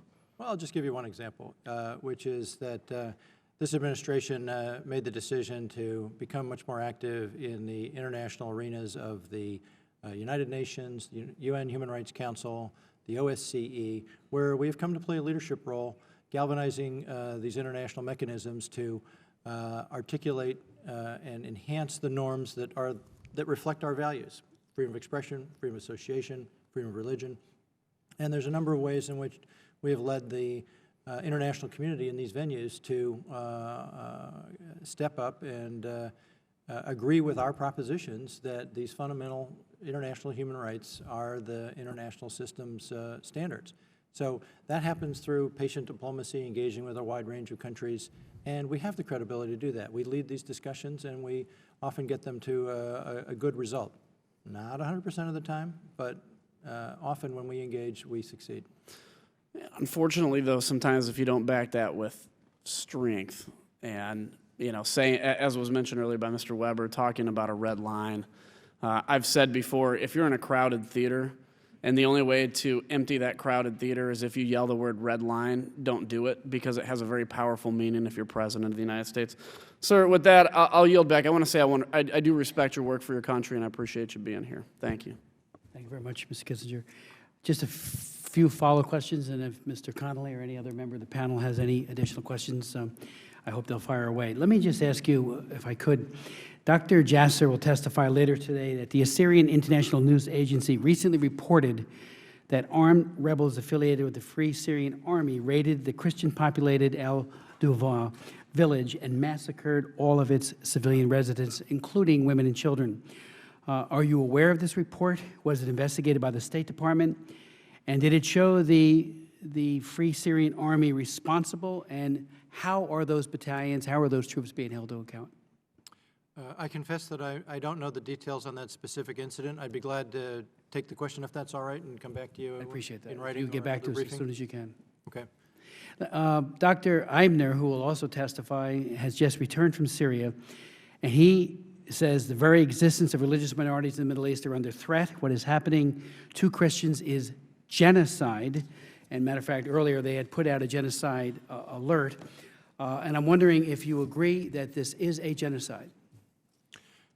Our government has not come to the use of the word genocide at this point. We just talk about crimes against humanity, and there's certainly some many gross human rights violations. The word genocide is fraught with legal and moral and political meaning. I wouldn't toss it around casually. I know it's an important part of this discussion. I just would say that we're not there yet, but I think it's certainly a worthy discussion. Well, as you know, the very Genocide Convention talks about in whole or in part. It would seem with the evaporating, as Dr. Eidner says, the very existence of religious minorities in the Middle East are under threat. This is the ultimate game changer. People are not only being slaughtered, they're leaving. And so I would hope you would take that back. And I would agree that it does carry with it implications in law, but I think that's a good thing. I remember the fight we had with Sudan in trying to get Sudan and the horrific killings in Darfur designated as a genocide, and the reluctance was appalling on the part of so many, including our friends in the European community. So, and we were there as well. So please take that back, because I do think, we need to call it for what it is, the systematic elimination of people because of their beliefs in whole or in part. If that's not happening in Syria, I don't know what is. You mentioned also about the importance of documenting the atrocities, and I couldn't agree more. I do hope, though, that the documentation is thorough, that people on every side of the divide who are committing atrocities are held to account. But I would also say I think it is thoughtful, but I don't think it comports with the reality that somehow Assad or others on the Free Syrian Army side really take the idea that they will be held to account someday all that seriously. Milosevic never did. Charles Taylor did not. Karadzic and all the others who systematically slaughtered people after the fact, after the wars were over, then they realized that they were in a heap of trouble. But it's important we document. But I'm wondering, how much resources do we spend on that? And are we going just for the higher-ups? Because we saw with the Yugoslav court, the Sierra Leone court, the Rwandan court, very often the very people who were the ones who pulled the trigger and mowed people down and raped horribly were not the ones held to account. So I'm wondering how far down the line of responsibility we will be going. Well, there's different efforts underway through non-governmental organizations to collect and organize the information. Our Bureau is supporting one major effort in that regard, but there are others, Syrians in exile, working with Syrians in the country. I don't know that I can... The documentation is inclusive and far-reaching. It's not looking at people at a certain grade or rank. It's looking at incidents and then trying to connect the dots about who might be responsible. But in the past, as you know, and I know you know this so well, having a background that is very rich in human rights work, the colonels and the other people who commit these atrocities are often not held to account. It is the very top, and for that matter, very few at the very top. Well, the documentation efforts are as comprehensive as they can be. Decisions will be made later by Syrians in the first instance, and then perhaps by other bodies about what the accountability might be and for who and in what And would this be something that would be brought at the ICC, or is it something, a special court that might be established? What's the venue? We haven't gotten there yet. We're just gathering the information for whatever venue might make use of it later on. Several years back, I held the only and one of the most contentious hearings I've ever held on the Armenian genocide. And we had both sides, the Turks and the Armenians on both sides of the divide there at the table, the witness table. But now, fast forward to now, and the fact that some 100,000 Armenians have fled, are there any special efforts being made to reach out to that community, as well as others, to help them with their refugee status? You know, that's a good question, Congressman. I don't have a concrete answer for you, but I'd be glad to look into what our engagement has been with the Armenian community. I know we have met with leaders of the Armenian Church and some of the members of the ethnic community. So I know it's part of our engagement. I just don't have a specific answer for you on whether we've done something in particular for that community per se. Very shortly, we'll be marking up a piece of legislation introduced by Congressman Frank Wolf that focuses on, it would establish a special envoy for Middle East religions. Obviously, he began to think, and I'm a co-sponsor of it and proud to be so, how important it is that someone walk point on these Christians who are being, as Dr. Eibner said, their very existence is under threat. Very existence. Does the administration support the Wolf bill? We do not. We think that the Ambassador at Large for International Religious Freedom and the staff of the International Religious Freedom Office is able to address these issues, and we don't need an additional envoy at this point. With all due respect, I hope you'll convey to your superiors how disappointing that is, because it seems to me that there are religious persecutions occurring all over the world. China is probably among the worst. The Ambassador at Large, which was Wolf's bill as well, went through my committee. We did all the heavy lifting on it in this committee. Is one person. It's an office, of course, but it seems to me that a special envoy with a singular focus would have, at least with the ear of the president, would have additional clout to really convey, including to the Free Syrian Army, how serious we are about hands-off those people who are at risk, including the Christians. So I would hope you would take that back. We had the same fight, as you know, with the special envoy for Sudan, and it took a long time, but we finally got it. But I hope you'll take that back, that we're disappointed. Mr. Connolly? I'll bring it back to my superiors. Oh, I see. Please, Mr. Yoho. Yeah, thank you, Mr. Chairman. I'll be brief. It seems like when I was here, you answered pretty much everything that was asked over and over again, and I don't want to sound like a broken record, but what I see in the Middle East, it seems like a broken record with the policies that we've had and the same conflicts that come up. And I read, too, that article you read about, or referenced about the 15-year-old boy that was assassinated in front of his parents. And my concern is like everybody's else. To give military assistance to these groups, even if we vet them, you know, there's no guarantee that somebody else will come in and take those arms away. And from your experience, what other non-intervention techniques, strategies can we come up with, and how can we include more Arab nations involved in this? Because as we all know, if Westerners intervene in an Islamic state, it tends to unify against the Westerners. So what else could we do instead of military assistance to help stop this? Can we employ and engage the UN more, since that was one of their main missions, is to help resolve world conflicts, and it doesn't seem like we're doing very well there either. And from your experience in the years you've had in foreign affairs around the world, what other strategy could we come up with? I mean, there's got to be a better way instead of sending arms over there, because we tried that in I mean, even our own administration sending them to Mexico, we couldn't keep track of them. And I don't know how we can keep track of them in a foreign nation. So if you could elaborate real briefly. Well, we have been engaged since long before this uprising and conflict began in isolating the Syrian regime through financial sanctions and political sanctions. And that's been escalated over these last 2 years through a series of measures that we've implemented, so that the financial and economic assistance to the Syrian regime has been reduced dramatically thanks to American leadership in mobilizing the international community on this sanctions regime.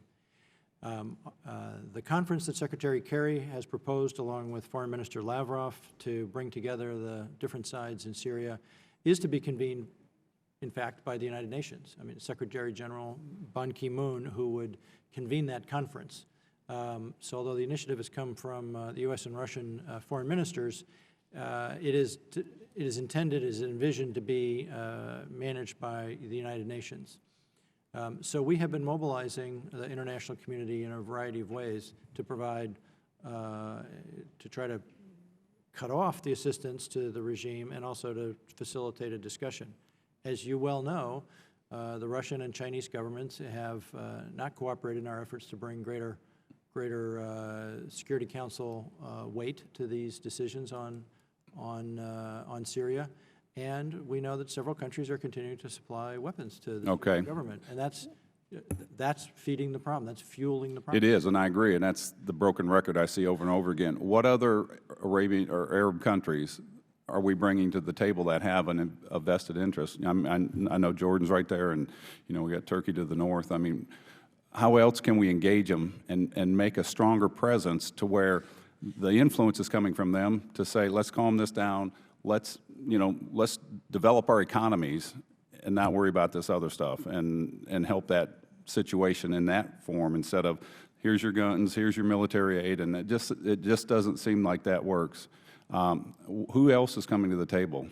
Well, the Arab League, which is the 22-member organization in which Syria had been a member for many years, initially was divided over this. They expelled the Syrian regime, and most of the Arab governments of the Arab League are increasingly visibly on the side of the opposition in various ways. And so they have seen this as a problem that they would like to see resolved sooner rather than later.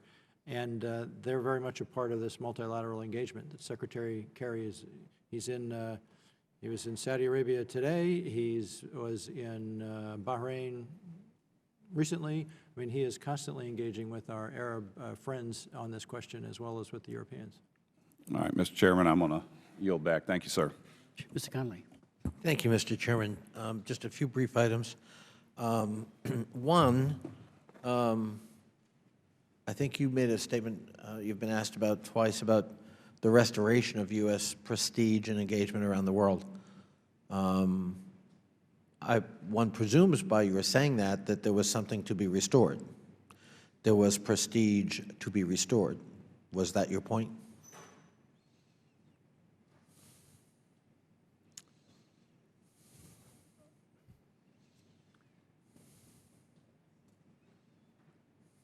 I think I'm going to resist the temptation to get into an analysis of the previous administration's foreign policy. I just don't think it would be productive for today's hearing. With all due respect, Congressman. Fine. I will not show such restraint. I mean, it is very clear that the United States' prestige and engagement around the world were badly damaged by 8 years of the previous administration. We can hold in abeyance whether what they decided to do was good, bad, or indifferent. But what is beyond dispute is it was controversial, unwelcome in the international community, and did us damage with allies and neutral nations alike. And enormous repair work had to be done. And it's one of the reasons why the former Secretary, Hillary Clinton, spent so much time traveling. She wanted to repair face-to-face damaged relationships in every continent on the planet. So the idea that somehow our prestige is on the line because we haven't invaded Syria or made a clear-cut decision about who to support in Syria, I find ironic at best. So I'll say it for you. I thought the chairman made a very important point about atrocities and war crimes. And if I took what you were getting at, Mr. Smith, by documenting them now, by making sure that those perpetrating those crimes are fully aware of the fact we're doing that, and that sooner or later they will be brought to justice, it seems to me could help on lots of levels, not least of which is perhaps helping to deter some of the atrocities. Though, as Mr. Weber points out, 90,000, 93,000 is a horrific number for a country the size of Syria. What are we doing to track atrocities and to advertise broadly that we're doing so and we're naming names? Well, the efforts that we're supporting currently are not broadcasting names now, but I think it is increasingly well known in Syria because there's researchers and data collectors working online and through collecting interviews from refugees and survivors of different incidents. It's clear that there's a lot of information being gathered, and while we don't want to endanger the ongoing effort to collect the information, the purpose of the work is precisely as you say, Congressman, to let people know that there will be some accountability and that we hope that at some points, some individuals, some others will choose the better path, knowing that there will be some accountability down the road. So that's the purpose of this. Well, you know, they say sunshine is the best disinfectant, and I think I concur with the chairman's, I think where you were taking us, which is bringing some sunshine onto this may go a long way. But at the very least, everyone needs to be on notice. We will pursue it, as will the international community. Finally, the word genocide, you reacted to the word genocide. And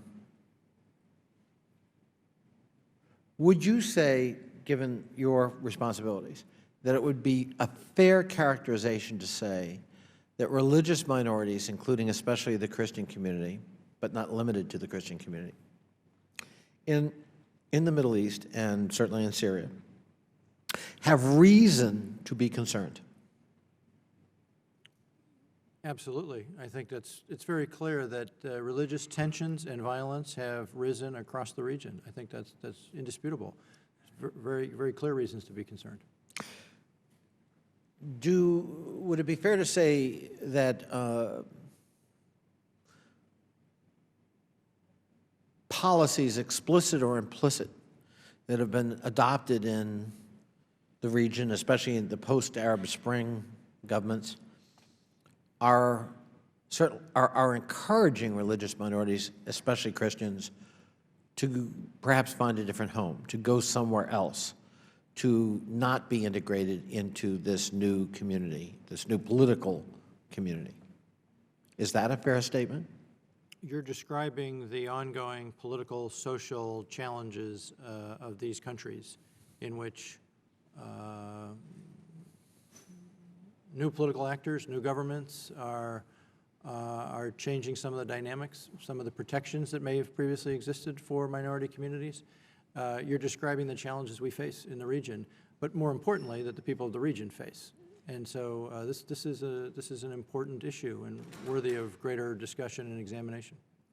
I share the chairman's concern about the fate of so many minority communities in the region. I can tell you when I go, Mr. Schneider was talking about going to a naturalization ceremony. I go to as many as I can in my district, and some of them are very substantial, 700, 800 new citizens. What has struck me in the last year or so was the upsurge in the number of Christian Egyptians and Christian Syrians who are coming to the United States for citizenship because of their palpable fear of remaining back home. Now, that may be anecdotal. It may just be those families. But the numbers certainly grab one, and I just think it's really important. I don't know that genocide is going on, though we are going to have a witness who will assert otherwise. But certainly some kind of cleansing seems to be going on in certain quarters of the region, and it is very troubling. And it seems to me that the United States must speak out about that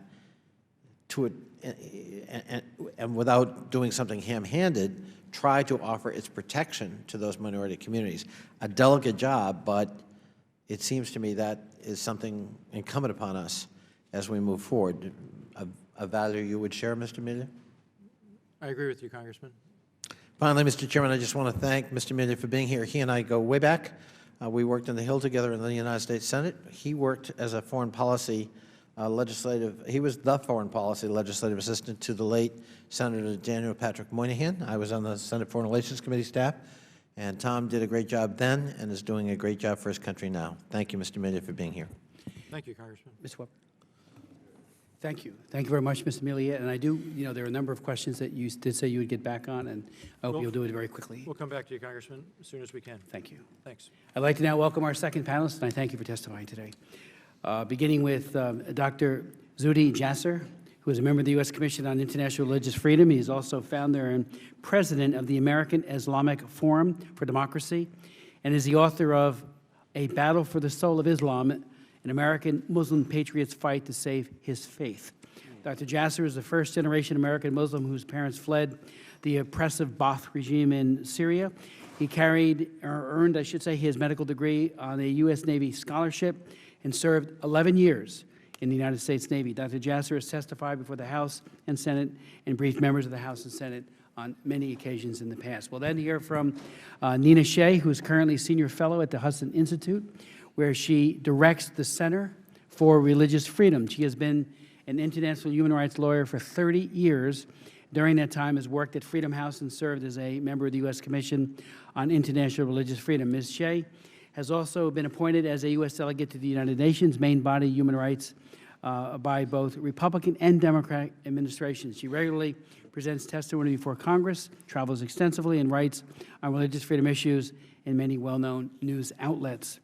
We'll then hear from Dr. John Eibner, who is the Chief Executive Officer of Christian Solidarity International in the United States, and frequently travels around the world to frontline situations to document gross human rights abuses. Dr. Eibner has directed human rights campaigns for CSI on behalf of persecuted Christian communities in the former Soviet Union, Egypt, Iraq, and Sudan. He has recently returned from a trip to Syria. We are grateful for his insights into the conditions there. Dr. Eibner also served as CSI's main representative at the United Nations in Geneva and has written extensively on human rights issues for a range of well-known publications. I note parenthetically, one of my first trips to the East Bloc was to Romania back in the early 1980s with CSI. We met with a number of dissidents, combated the atrocities of the Ceausescu regime, and as a direct result of that, I introduced legislation to take away MFN from Romania because of its egregious human rights abuse, but CSI played a pivotal role in my and Frank Wolf's work on Romania. We'll then hear from the Reverend Majid El-Shaifi, who is a human rights advocate who has established 2 successful human rights organizations and is currently founder and the president of One Free World International, an organization that focuses on the rights of religious minorities around the world. Reverend El-Shaifi advocates globally for Christians, China's Uyghur Muslim, Baha'i, Muslims, Jews, Falun Gong, and so many others. He is frequently called upon to provide expert testimony in refugee and protection proceedings in both Canada and the United States. His work has been covered in a wide range of television, radio, and print media, and has taken the gospel and the human rights advocacy implicit in the gospel faithfully all over the world. Dr. Jasser, the floor is yours. Thank you, Chairman Smith and subcommittee members for holding this very important hearing. I request that my written statement be submitted to the record along with a special report that our commission, USERF, put together called Protecting and Promoting Religious Freedom in Syria. Without objection, so ordered, and all of your full statements and any additional information that you would like to have affixed to it will be made a part of the record. Thank you. Well into its 3rd year, the Syrian civil war has widespread implications both for religious freedom or belief and the stability of the region and beyond. The Syrian people have experienced indescribable horrors, with almost 93,000 dead, 4.2 million internally displaced, and 1.6 million refugees. Stories refugees relayed to USERF, our commission, remain vivid in my mind. Our staff visited there earlier this month, visited Egypt and Jordan. A regime soldier tortured by his colleagues because he refused to shoot civilian Sunni women and children. A mother relaying how the regime questions children about the opposition. The wrong answer can mean death to the child, the family, and high school and university students despairing about their own futures. The war hits especially close to home for me and my family. I'm the son of Syrian immigrants. We daily sit on edge waiting to hear from family members, as so many American Syrians do. My own in Aleppo and Damascus, wondering who is next to be tortured, disappear, or forced to choose between the regime or death. But what is the nature of this conflict? The Assad regime has created a humanitarian crisis on a scale not recently seen in the region. And it will certainly get worse, and it's on its way to heading exponentially as the vacuum which has been Damascus may be on the way to what the rest of Syria has experienced. By the end of 2013, more than half of Syria's population, over 10 million people, likely will need urgent humanitarian assistance. The Assad regime turned what was peaceful political protests that began in Daraa with no religious or sectarian undertones into a sectarian conflict, most of that in the last year. Despite wide defections and a paralyzed economy, remaining regime-associated individuals are supported by a foreign military aid, training, and fighters who belong to U.S.-designated terrorist groups. Foreign countries the U.S. considers to be allies sponsor the opposition, but many of which that we consider allies have very different visions of moderation and religious freedom. The regime and foreign fighters particularly fuel sectarian fires which target people of faith. There have been over 2,000 mosques and churches that have been targeted, and many of which have been destroyed. The Assad family's brutal authoritarian rule, make no mistake, this started 42 years ago, and it created the political conditions and sectarian divisions that the regime is cashing in on today, fueling today's conflict. With political opposition banned and security forces perpetrating egregious human rights abuses, dozens of domestic and foreign opposition groups have emerged, as we've heard in testimony. Some espouse democratic reform, and others are religiously motivated in using violence for that religious motivation, such as the U.S.-designated terrorist group Jabhat al-Nusra Front. And they are often way too desperate to work together, complicating the situation for religious freedom in the region. The Assads have selectively permitted religious freedom for the smallest religious minority groups as long as they did not politically oppose the regime. While religious minorities will certainly be more vulnerable in a post-Assad Syria should extremist groups take power, the Assad regime has targeted Sunni Muslims, as we've heard with Mr. Weber's questions about the numbers, committing against them the most egregious human rights and religious freedom violations. But certainly the religious minorities are caught in the middle. Estimated pre-conflict population in Syria was 22 million, 75% of which are Sunni Muslim, 12% Alawi, 10% Christian, 4% Druze, and Yazidis, Shia Muslims, Ismailis, and Jews are less than 1% each.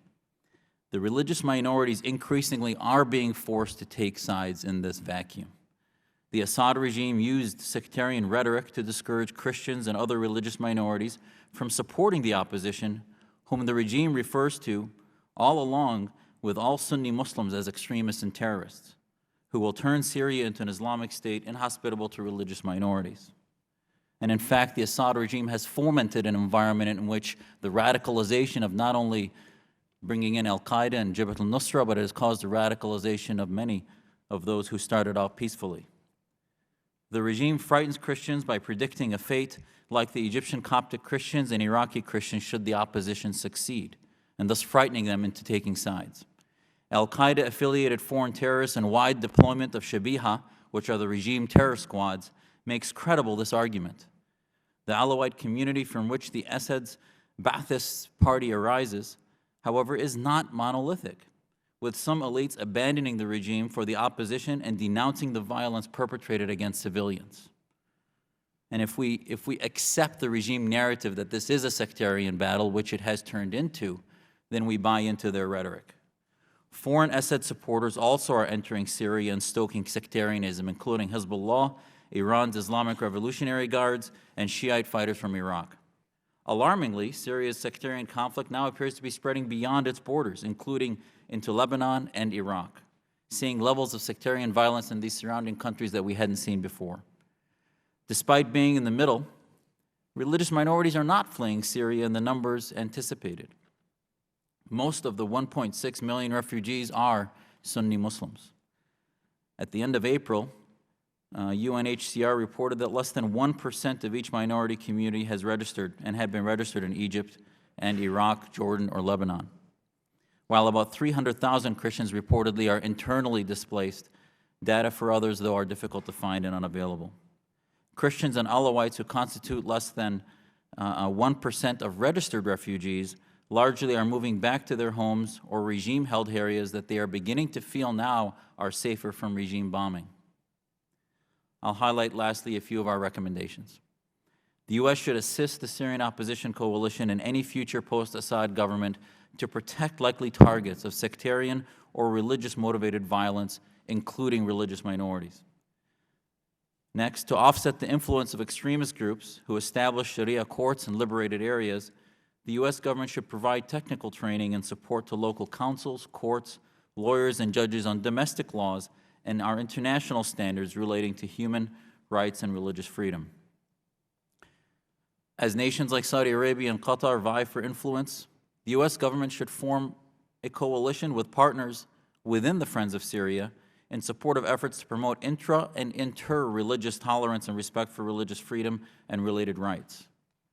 The U.S. government should establish a Syrian refugee resettlement program for those fleeing religious persecution. So in essence, Chairman Smith, sectarian violence has been both imported into Syria and ignited within by the Assad regime as a final justification to maintain its tyranny.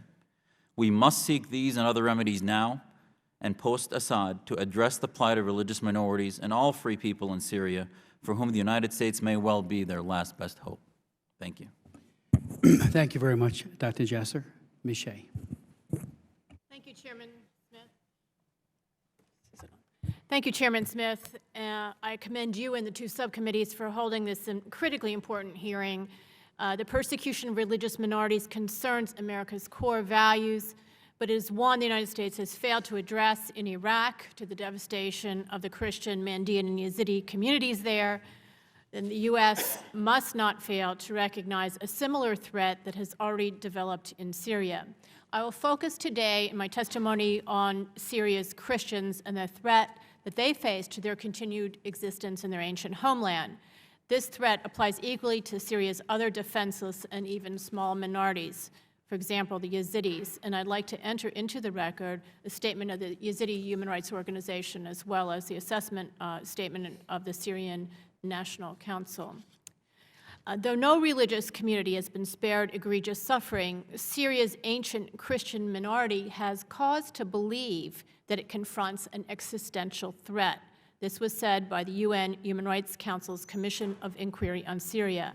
And this group, in contrast to Syria's larger groups, has no defender.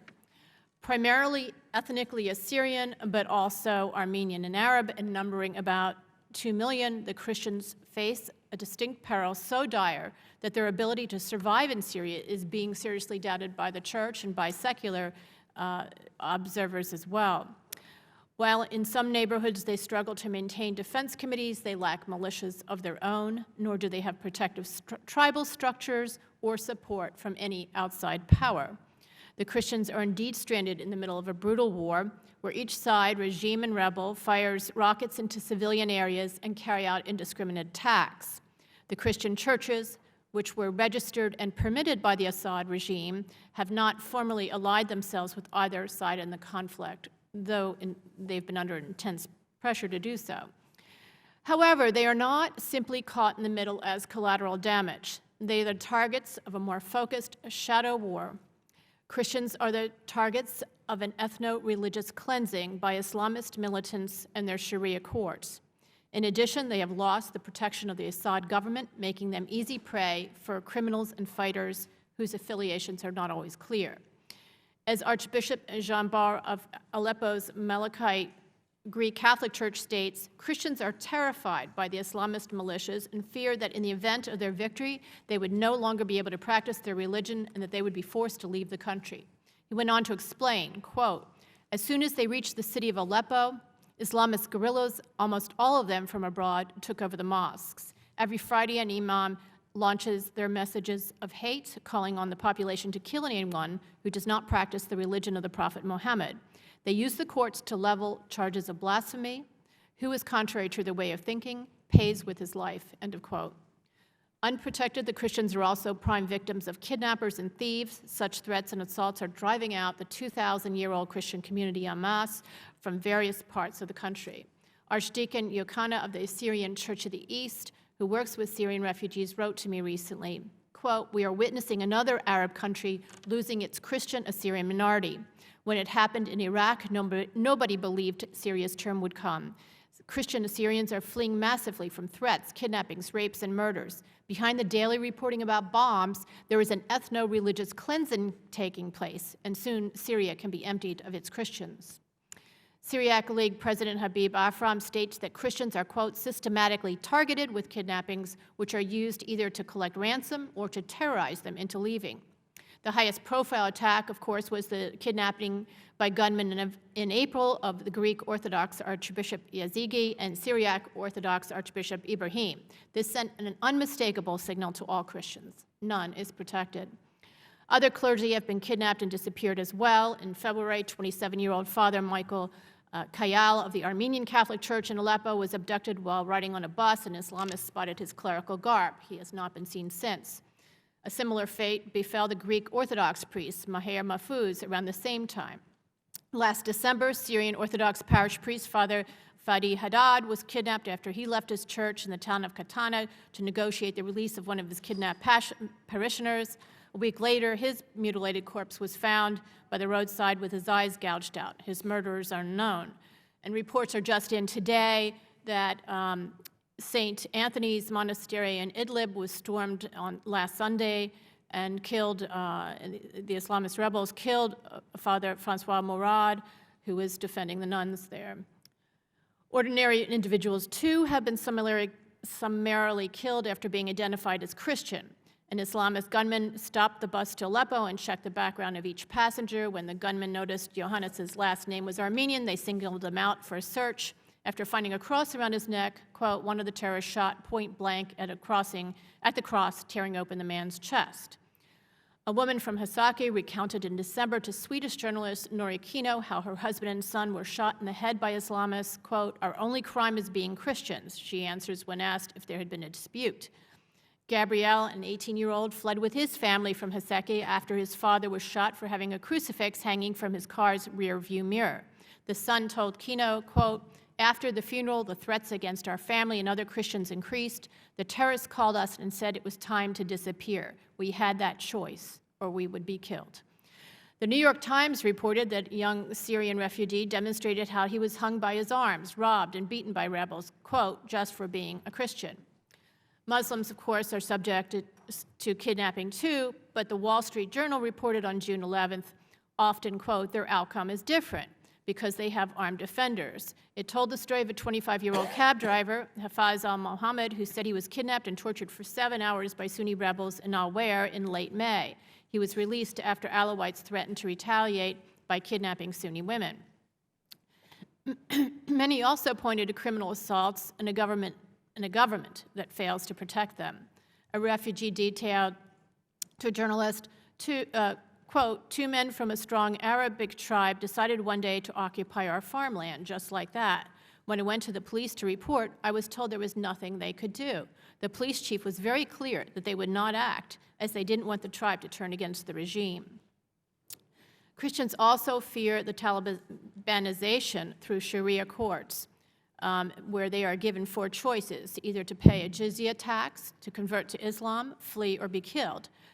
Half of Aleppo and other places are already under these courts. And by the way, the villagers from the areas where these courts have taken over have reported to the Catholic press that the fighters were foreign and were recruited, and some told of having been recruited by being told that they were going to liberate Jerusalem. There are reports that Christians are leaving Syria in droves, though the details have been sparse.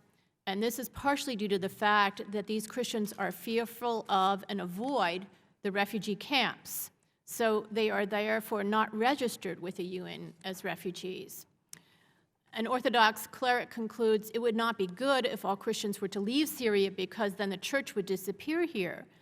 But those who stay risk their lives and the lives of their children. And Mr. Chairman, my time is almost up, so I just want to say that I have a number of recommendations. I'm not going to say them all here now, but I would like to point out that the situation of the Christians and the other minorities should be, defenseless minorities, should be accurately reflected in a special report, one that the Congress could mandate or in official speeches from the bully pulpits of our highest level officials. That so far has not happened. The State Department Religious Freedom Report on Syria, which was released last month, notes rather blandly that there are reports of harassment of Christians and that societal tolerance for Christians was, quote, dwindling. So there were a few actual cases were cited by the State Department, and there's not really the slightest hint in this gross understatement that the threat they face is an existential one. And there have been no statements issued by the White House's Atrocity Prevention Task Force either on this issue. And therefore, I would support the bill that was introduced by Congressman Frank Wolf and Ann Eshoo and that you're co-sponsoring for a special envoy for religious minorities.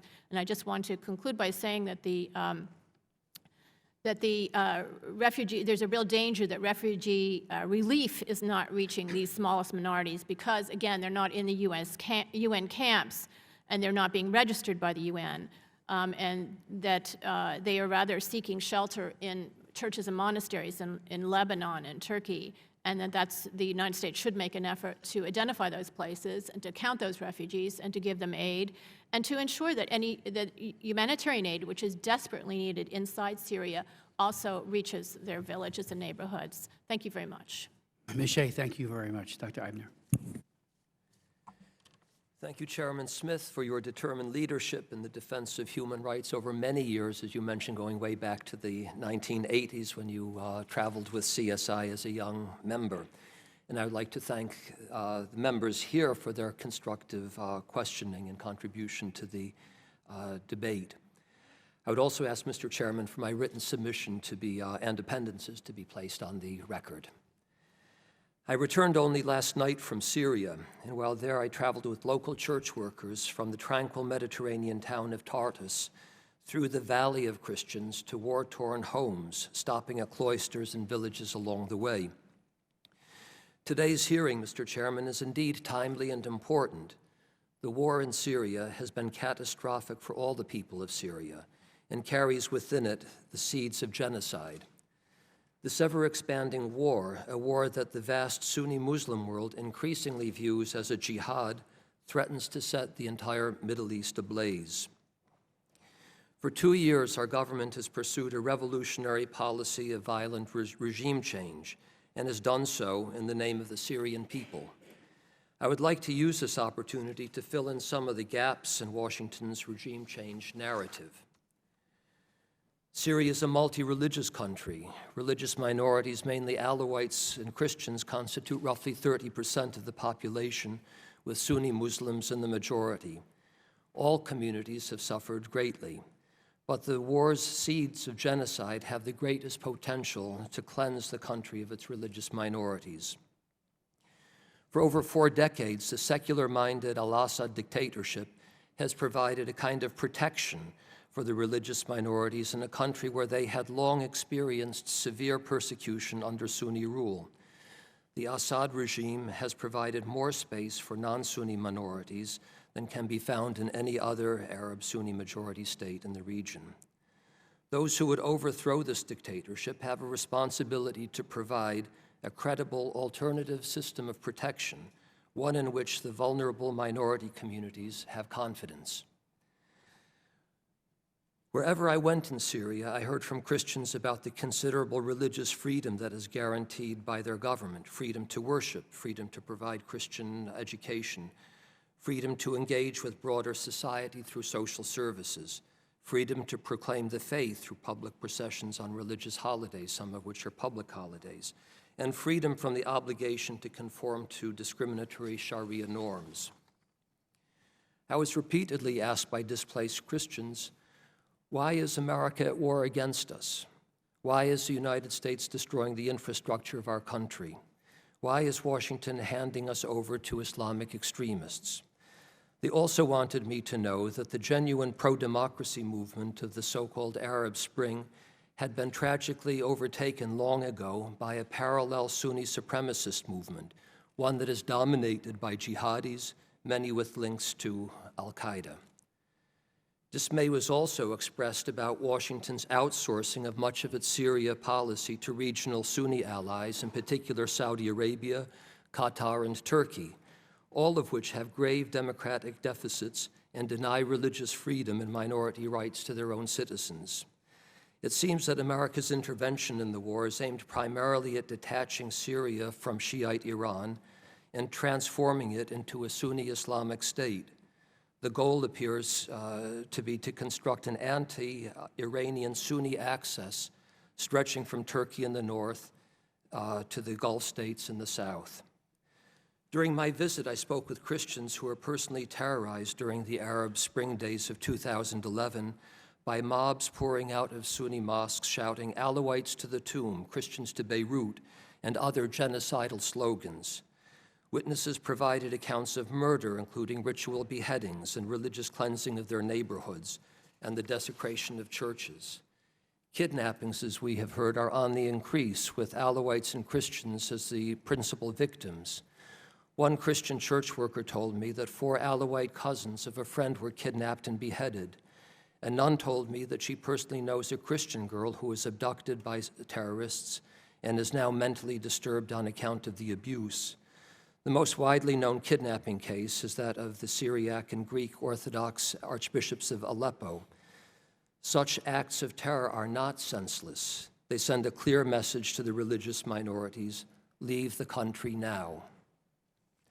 The conflict in Syria today, Mr. Chairman, cannot be portrayed simply in simple terms as one of the evil Assad dictatorship, a war against the peaceful, democracy-loving people of Syria.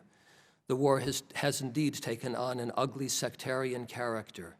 Nowadays, the religious minorities and secular-minded Sunnis that could constitute possibly a majority of the Syrian people tend to look to the Assad regime for protection, while those striving to reinstate Sunni superiority or supremacy within an Islamic state are the driving force of the anti-Assad insurrection on the ground. Finally, Mr. Chairman, if our foreign policy establishment is determined to bring an end to the Syrian war and to strengthen guarantees for the religious rights of minorities, the United States will desist from financing and arming forces of Sunni supremacism. Our government will rein in its Sunni Islamist allies and will cooperate with Russia, as President Reagan did to end the Cold War, to create conditions for successful peace talks. We need to hear from our president and from all American statesmen, irrespective of party, who wish to escalate the war effort, about their ultimate war goals and their plan for preventing genocide and guaranteeing minority rights for the Syrian people. Thank you, Mr. Chairman. Ivner, thank you very much for your testimony. Reverend L. Shafi. Thank you, Mr. Chair, for having me. It's a pleasure and honor to be here with all of you, and thank you, members of the committee and all the staffers. I know that the staffers as well work so hard. My name is Reverend Majid El Shafai. I'm founder and president of One Free World, international human rights organization based in Toronto, Canada. I'm not just the head of my organization, and I'm not just a man wearing a suit behind my desk. I used to be a prisoner back home in Egypt, and I was tortured by the Egyptian regime. And until now, I have my scars on my body, which I consider it a badge of honor. The war in Syria and what we're seeing right now in Syria started by March 2011. And I believe it started as a genuine uprising. I believe that the people was tired from the regime. I believe that they want the end of the corruption, the emergency law, and reform of the Constitution. Sadly, as we are seeing today, and we hear this expression many times, the Arab Spring, what we see today that the Arab Spring been hijacked and kidnapped to become an Arab deadly winter on the minority. When you have, we all against dictatorship. Make no mistake, we are all against dictatorship, from Mubarak to Assad to Gaddafi to Ali Abdullah Saleh, whoever they are, we are all against dictatorship. The problem when you take a dictatorship out, you create a political vacuum. Who's using this political vacuum is the extremist. And sadly, the West think that you can have a democracy and freedom between day and night in the Middle East. This will not happen. The truth and the reality, there will not be a democracy in the Middle East or true freedom without two major elements. Number one is the separation between the religion and the state. Number two is the freedom of religion of the individuals. The freedom to believe or not to believe. We see here that the attacks that this Arab Spring, or what's so-called Arab Spring, led to attacks on the Christian minorities in Syria, not just the Christians, you can find as well attacks on the Druze and the Shias. These attacks been led in areas like the Roman Catholic Church, Our Lady of Salvation, in July 5, 2012. The deadly bomb blast in August 28, 2012 in Druze and Christian areas. The arrest of many of the Christians and other minorities and torturing them on the hand of the rebels. And of course, we know about the kidnap of the Greek Orthodox Archbishop Paul Yazig and the Syrian Orthodox Archbishop Ioanna Ibrahim, which we don't know until now where they are and what's happened to them. Not only that, because when the extremists comes, they are not only danger on the minority, they are also danger on the moderate Muslims. And we see right now even incidents such as the 14-year-old Muhammad Kata in the city of Apollo, which was in a coffee shop, and he made a statement about the Prophet Muhammad. The rebels kidnapped him, they tortured him, and they killed him in public. He was a Muslim boy, he was not a Christian boy. We see as well the attacks on the Shias, like in June, in the early of June, dozens of Shia Muslims in the town of Hatla were massacred, being reported that the rebels have looted and destroyed religious sites after taking control of these areas or this region. The worst dilemma that facing Islam today as a faith is not rising of the extremists, but is the silence of the moderate Muslims. The worst dilemma that facing Islam as a faith today is not the rising of the extremists, but the silence of the moderate Muslims. We see here that United States decided that they will provide weapons to the minority, to the opposition, sorry, not to the minority, to the opposition, the rebels. It seems to me that the United States will not learn from its mistakes yet. We provided weapons to Osama bin Laden during the Mujahideen war in Afghanistan, and it turned against us. We provide weapons to Saddam Hussein during the Iraq war and turned against us. We provide weapons to Libya, to the rebels in Libya, and 2 months later, they killed our American ambassador. Providing a weapon to the rebels in Syria will be a mistake that the innocent people will pay the price for it, especially the minorities. Nevertheless,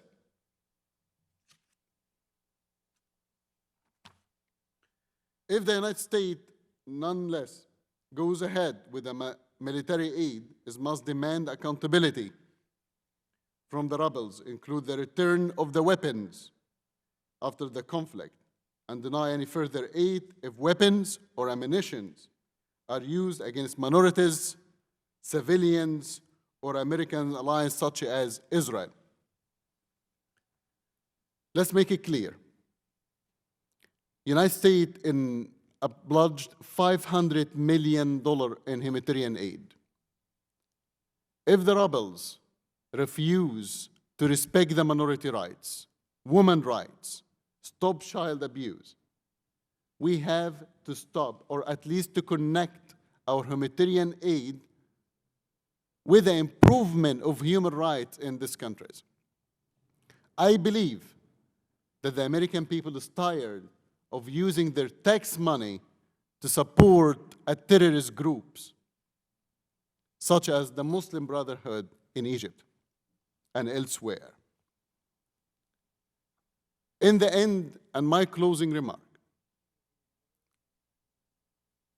I believe that our world today is unfair place, is unjust place, not because the people is doing evil, but because the people who remain silent about it. History will not remember the silence. History will not remember the words of our enemy, but will remember the silence of our friends. The persecuted Christians and the minorities is dying, but they still smiling. They are in very deep, dark night, but they still have the candle of hope. Believe me when I tell you, they can kill the dreamer, but no one can kill the dream. Thank you, Mr. Chair. God bless. Thank you very much, Reverend Al-Shafi, for not only presenting testimony, but as a man who's literally been tortured for his faith. Thank you for being here and for giving us the insights of your Thank you, Mr. Chair. of your thoughts and where we should go. Let me ask the entire panel a couple of questions, and I'll just lay it out, and if you could respond. I had asked earlier of the Deputy Assistant Secretary as to whether or not he, and especially the administration, construed what's going on against the Christians to be genocide. I would point out that Syria acceded to the Genocide Convention in 1955, and Article 1 makes it very clear that genocide means, and this is right from the convention, any of the following acts committed with intent to destroy in whole or in part a national, ethnical, racial, or religious group, such as killing members of the group, causing serious bodily or mental harm to members of the group. And then Article 3 talks about the acts that are punishable: genocide, conspiracy to commit genocide. You don't even have to do it. The mere conspiracy is an actionable offense. Direct and public incitement to commit genocide, attempt to commit genocide, complicity in genocide. And yet, like we saw with Sudan, and I remember, Ms. Shea, you were very active and outspoken during previous administrations when we utterly refused, as did the Europeans, as did the UN Human Rights Council, to call what was going on in Darfur a genocide. And I'm wondering, if each of you could say whether or not you believe what's happening to the Christians rise to the level of genocide. Secondly, I had asked earlier about conditionality, and Reverend, you talked about the importance of conditionality with human rights. And I noted that even Napoleon Duarte, the former president of El Salvador, told me directly how important conditionality was when it comes to human rights, even within his own government. And I'm wondering, we heard a lot about vetting. I'm not sure how vetting is done in an efficacious way to ensure that the bad guys don't get the guns. But the conditionality issue, I'm not sure. There are conditions. If you know of any, please say. Let me ask Dr. Jasser, if you could add, you mentioned, and I read your recommendations, the 20 recommendations that were made by the commission. Has the administration embraced all, some, or any of those recommendations that were made by the International Religious Freedom Commission? Then I have a few other questions that I'll yield to my colleagues. Thank you, Chairman Smith. I'll address the last one first in my role as a commissioner. We have begun having conversations at a staff level regarding our recommendations, and our report is a little over a month and a half, 2 months old, so we're in the process of hoping that they adopt some of those recommendations because of the plight of religious minorities, but I can't speak officially for, and obviously we're not part of the administration to be able to speak on their behalf on what they feel about those recommendations. We do hope as a result of this testimony that they do look at them and embrace them as a method in which we should employ the way to protect religious minorities. To speak to your other questions, again, our report and my testimony does lay out the egregious and horrific plight of the Syrian people across various faith groups and the sectarian divides. However, as you mentioned and many have mentioned, labeling it as a genocide involves certain legal and other ramifications that I can't do as a commissioner. But let me just speak on my own behalf personally. I do think that obviously what needs to, as somebody who speaks to Syrians frequently and trying to keep in contact with them that are just not knowing if they'll be around tomorrow, to see, for example, what's happened to Sunni Muslims, the millions now, a population of Syria of 22 million, with 1 to 2 million displaced refugees, 90+% of which are Sunni Muslims. I'd be hard-pressed as an American citizen who cares about humanitarian rights not to say that there's a genocide against Sunni Muslims in Syria. But what happens in all conflicts, and what is the last card that Assad has pulled, is fomenting sectarian divisions. So what's going to happen, and what the gates of Assad allowing al-Qaeda into his country has been to basically allow them to have competing genocides so that he can legitimize, the regime can legitimize their continued existence.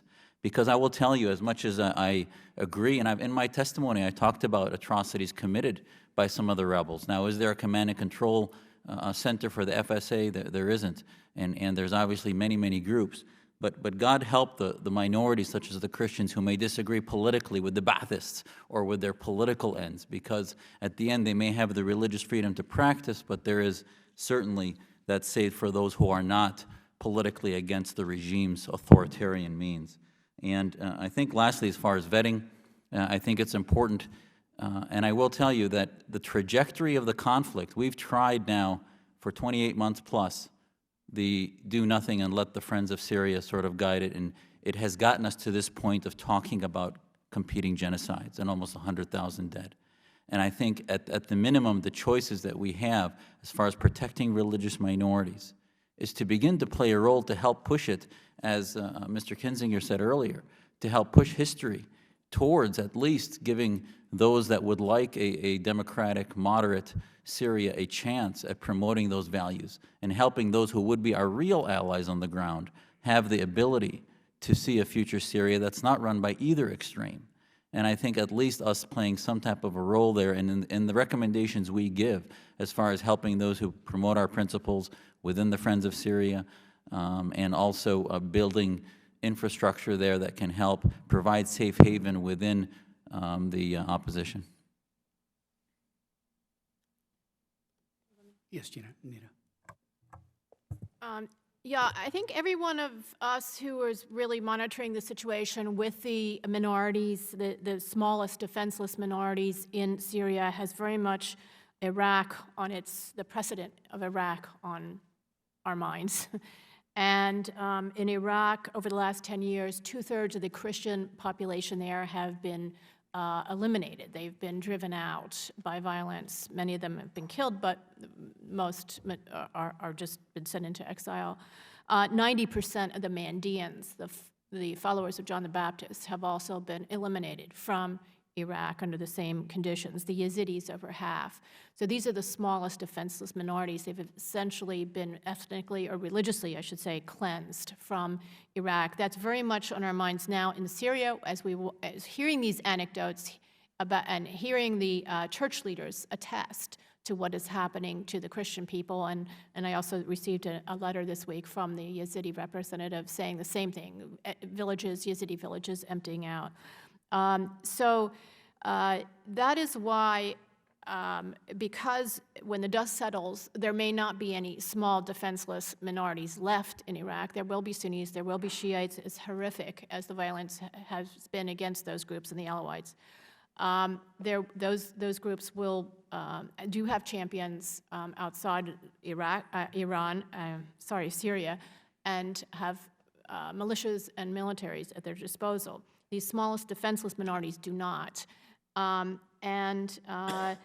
In my first recommendation, I said that there should be a report trying to establish exactly what is happening, and that's why I support the special envoy, because we hear the anecdotes, we don't have the dimensions of this problem, but of course we fear a genocidal situation. And this problem will not end when this war ends, because there's so many militants committed who are so intolerant. And I am very concerned by Secretary Kerry's statements today in Saudi Arabia, where he said, meeting with the Saudi Foreign Minister, Saud al-Faisal, saying that he expresses appreciation for Saudi Arabia's leadership within the region, and saying that we believe that every minority can be respected. So I express our appreciation for Saudi Arabia's leadership within the region. We believe that the best solution is a political solution, and we believe that every minority can be respected, that there can be diversity and pluralism. I don't know who the we is there. If that's the United States, then fair enough. But if he's talking about our partner, our closest partner in the region, as he starts out his speech, by referring to Saudi Arabia, then he is sadly mistaken. There's not a single church or other house of worship other than the Wahhabi mosques and some Shiites mosques in Saudi Arabia. So Saudi Arabia does not believe in diversity and pluralism and does not respect minorities. I am very concerned. I think there should be a special envoy to understand more clearly what is happening to these minorities, especially since they do not register when they go into exile. They do not register with the UN. They are afraid of being minorities again in the UN camps and being victims again outside of Syria, in Turkey or other places. So that has to be taken into account as well. We do not know how many Christian refugees there are. There have been some guesses of hundreds of thousands, but we really have no idea. And this has to be assessed. The CSI issued a genocide alert for the whole Middle East region because we were concerned that conditions for genocide exist. It doesn't mean to say that there's full-blown genocide, but there is very good cause for concern, as we heard from the representative from the State Department. The situation in Syria is more acute than anywhere else in the region because of the conflict there and the vulnerability of the minorities. What we see are acts of genocide or genocidal massacres which have affected every minority community in Syria, including Sunni Muslims, if you think of them as a minority in places where there is perhaps an Alawite majority, certain provinces and regions where the Sunni Muslims are very vulnerable. And we see a situation developing in Syria that is out of control, and it will look very much like the Balkans, like Bosnia, where every side in the conflict was involved in massacres and acts of genocide, crimes against humanity. So we're deeply concerned about this. We're deeply concerned that just over a year ago, if I'm not mistaken, there was an atrocities prevention board that was announced with much fanfare at the Holocaust Museum in Washington, and we have not heard anything about what their findings are. Are they concerned about the possibility of genocide? Not even genocide, but atrocities. What do they see is going on, and what are their recommendations? I would have thought that members in the public would want to know what the Atrocities Board is doing and what their take on the situation in Syria is. Another cause for great concern, I'm a historian by background, and one cannot help but look back to the days of the Ottoman Empire, when in 1908, there was a great revolution. You might call it the Ottoman Spring, where members of all religious communities, ethnic communities were dancing in the streets to celebrate freedom. And within a decade, there's genocide. And Anatolia is completely cleared of its religious minorities. It can happen. It can happen today. It can happen this year. It can happen within the next decade. We, the United States, have an international obligation to try to prevent genocide. There are international undertakings that we have signed up. I would like to see the United States government take these seriously and act on their responsibilities.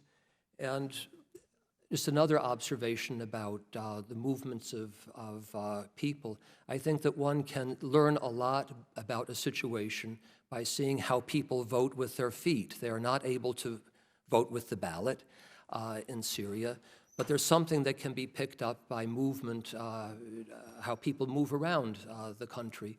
And what I have observed is that when people are forced to flee their homes, and in most cases it's not because of targeted violence against them or their religious community, but there's shelling, there's bombing, there's a war going on, and they want to get out of there. They tend to go either abroad, or they tend to go to areas controlled by the government, such as Tartus province, which is relatively tranquil. And I saw myself that there are many Sunni refugees or displaced people who are living there, trying to stay out of harm's way. And of course, like all Syrians, they are denied their political freedoms, but I did not detect any sign of special harassment or that they were targeted by the government. And after all, we must bear in mind, too, that while the Assad regime is a dictatorship that does not respect basic human rights and does not provide democracy, it does not have an ideology that targets religious minorities. Unfortunately, we see increasingly an opposition that is dominated by the forces that have an ideology that say Christians are not equal citizens, Alawites are not equal citizens, and they should either leave, or if they stay, they have to have a second-class role in society. Thank you. Mr. Chair, I believe that my colleagues here answered your question in details. I don't want to repeat their words. There is some people here already tired, so I think I don't have anything to add on that. Okay. Mr. Connolly. Thank you, Mr. Chairman. I wish our colleague from Texas was still here, because I find this discussion quite fascinating. If I'm understanding you correctly, Mr. Jasser, you think that the United States ought to take a risk and arm the rebels because the Assad regime is so brutal that the alternative can't be worse, and that's where we ought to sort of put our chips. I don't want to put words in your mouth, but I thought I heard you kind of say that. Well, our Commission's recommendations do not get into those types of details. We get into the fact that there are things we need to do on the ground in a humanitarian way to help move to the protection of religious minorities. I did make a comment personally, not as a commissioner, that I do believe the last 28 months of not helping the opposition at all has proven that the Darwinian solution of sort of letting it play itself out has brought the worst actors in the region into Syria, has caused the biggest devastation. And the sense that there's a binary choice in Syria now, which is between al-Qaeda and the Assad regime, I think is a false choice. I think the opposition's numbers clearly show that the majority of them are the millions of Syrians that have been devastated in this. Right. So, all right, not wearing your commission hat, yeah. You personally still think we ought to bet down and invest in the opposition, even with some queasiness? Absolutely, because the choice of doing nothing is going to bring the worst pathway. And the pathway towards repairing a country that's been devastated by 50 years of dictatorship will involve some growing pains. It may involve, arming some of the wrong people, but we can correct those with involvement versus letting Qatar and Saudi Arabia decide the future of Syria. Got it. Perfectly legitimate point of view, but let me ask you two questions. One is, in making that recommendation to the United States government, if you had a magic wand and you were the chief recommender, that would be your recommendation. Are you also willing, when you make such a recommendation, to take responsibility for the possibility that the outcome isn't at all what you hope for, and that, as a matter of fact, you're wrong, that what we've done by intervening and providing military assistance is to actually strengthen the hands of those we do not wish to strengthen, and we produce an outcome we do not wish, a jihadist, theocratic-oriented, intolerant of minorities regime that actually respects diversity even less than the Ba'athist regime it replaces. I mean, I know that's not what you wish, but when you ask the United States, a power, superpower, to intervene in this kind of situation in that way, somebody has to take responsibility for the risk, the probability, slim, moderate, remote, or high, that the outcome is going to be worse than the regime it's replacing. Sir, speaking on my own behalf, I would tell you that if we exerted real leadership as leaders of the free world in that region, and we actually stood behind those decisions, not just for 6 months, but for years, and laid out, educated the American public about what's at stake, not only for Syria, but the entire region, for our allies Israel and the empowerment of Iran, and played that out over not 1 or 2 years, but over the next 10, 15 years, and saying that we will have a policy that will be pushed forth to protect minorities, to protect those who believe in the values of freedom and liberty within that region, and say that there are no clear answers, but doing nothing is going to allow a Darwinian solution that will allow the last 2.5 years that has demonstrated the death and devastation and actually the loss of American interest, and our allies in the West have lost significant influence in Syria with the devastation that we've seen. So, choices will evolve, but I do believe that currently we've seen the failure of the current policy, and while I can completely understand your concerns, but I believe helping the opposition is a better choice than doing nothing. Now, you're in a panel with 3 others who are concerned about protecting the rights of minorities, especially religious minorities. And I think I heard every one of your three colleagues at this panel actually differ with you. They're very concerned about arming the rebels because they actually cited the lack of respect for religious diversity within the armed insurgency in Syria. Well, sir, I'm also concerned about arming the rebels, but I do believe that the solutions so far have created a vacuum. There have been no solutions, and if you look at our recommendations that come from USERF, it involves a much more active role in protecting those minorities and ensuring that the current Syrian coalition and others are accountable to international standards of human rights to which we have not held them accountable because we're taking such a back seat in what's happening there that we need to take a front seat rather than allow other countries, as Ms. Shea mentioned, like Saudi Arabia, that really have no respect for religious freedom to play a role in a future Syria where you have both sides. One is Iranian standards of religious freedom and Saudi standards of religious freedom, both of whom are on the worst lists as far as advocacy for religious freedom. I believe America would play a better role. Dr. Jesser, I just say to you, I certainly respect your point of view. I wish the world were that black and white. I wish our choices were that simple. They're not. And I'm not sure, in fact, I know I don't accept your characterization that we've somehow taken a back seat for 28 months. I'm not quite sure what you would have us do. And I would say that when the United States intervenes in that region, very overtly, it can lead with the best of intentions to results that are undesirable.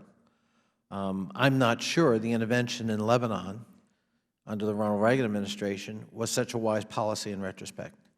It led to terrible deaths for the United States, and I'm not sure it led to an improved outcome in Lebanon. History will have to judge. You know, the President got a lot of criticism for leading from behind in Libya, and yet I will say to you, and I was in both Egypt and Libya last year, I was more hopeful about the outcomes in Libya in terms of pluralism and respect for minority rights, albeit it's a much smaller country, than I was for Egypt, and I've been to Egypt many times. So I wish, our options were really clear-cut and we could find the guys with the white hats, because I'd support them too. But I'm not so sure that it's clear, nor was it as clear 28 months ago, that the insurgency was only composed of elements of people wearing white hats. Now, Ms. Shea, let me ask you, you gave a very interesting analogy, Iraq. The interesting thing that both Iraq and Syria shared, of course, when Saddam Hussein was still in power, is they both had Ba'athist regimes. And Dr. Eibner actually cited the Ba'athist philosophy or political governance, not in an admiring way, but he reminded us that the one thing, though, that was true was you weren't having a whole bunch of Christians and other minorities fleeing because they were worried about the oppression and brutality of the regime on their rights. They weren't being singled out as such in a way that, unfortunately, they seem to be, at least with some elements of the insurgency in Syria. Is that your view as well? That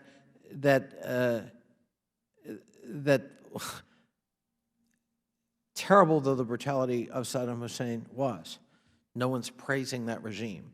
There was a difference between the Ba'athist philosophy that governed both in Iraq and Syria with respect to minority rights, or with respect to minorities, including religious minorities, that is quite different than an explicit, avowed, they're not us kind of philosophy that seems to come out of at least some of the more extreme elements of the insurgency in Syria today. And for that matter, in the post-Saddam Hussein world of Iraq, whatever respect there was for minority rights seems to have dissipated and worsened in the current situation in Iraq. Are those views you would share?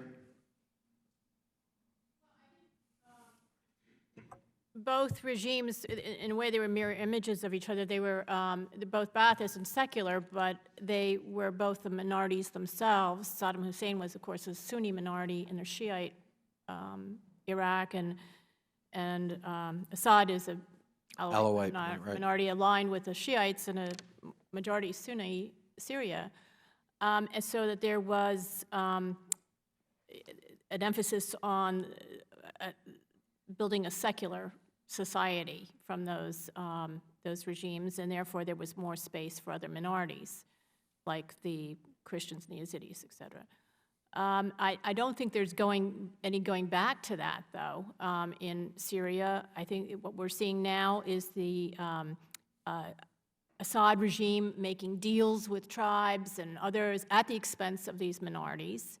They're letting gangs of criminals prey on these minorities with impunity, just as actually is happening now in Iraq. It continues to happen in Iraq with the impunity situation that USERF has identified.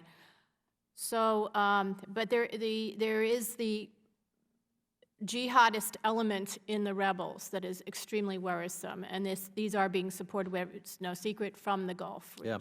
Yeah, I was struck by your testimony and that of the other two panelists to the other side of you, not because not because you were saying that we should go back or we should shore up the Assad regime because given the alternative, it's the lesser of two evils, but to show that our choices in Syria are not so clear and that the outcomes are at high risk. That is an argument to do nothing, but it is an argument to take care and caution and to make sure we know what we're doing before we just rush in and support one side or the other. I oppose military aid, for what it's worth, from my opinion, to Syria at this point, and I conclude that we should make the peaceful settlement in Syria among our highest foreign policy priorities, and that the president should use his prestige that you identified to make that happen and to be fully engaged in it. Thank you. Dr. Ibn, I just want to make sure I characterized your views correctly. I did? If you would just use the mic to... There was no misrepresentation that I picked up. Thank you. And Reverend El-Shafi? Yes.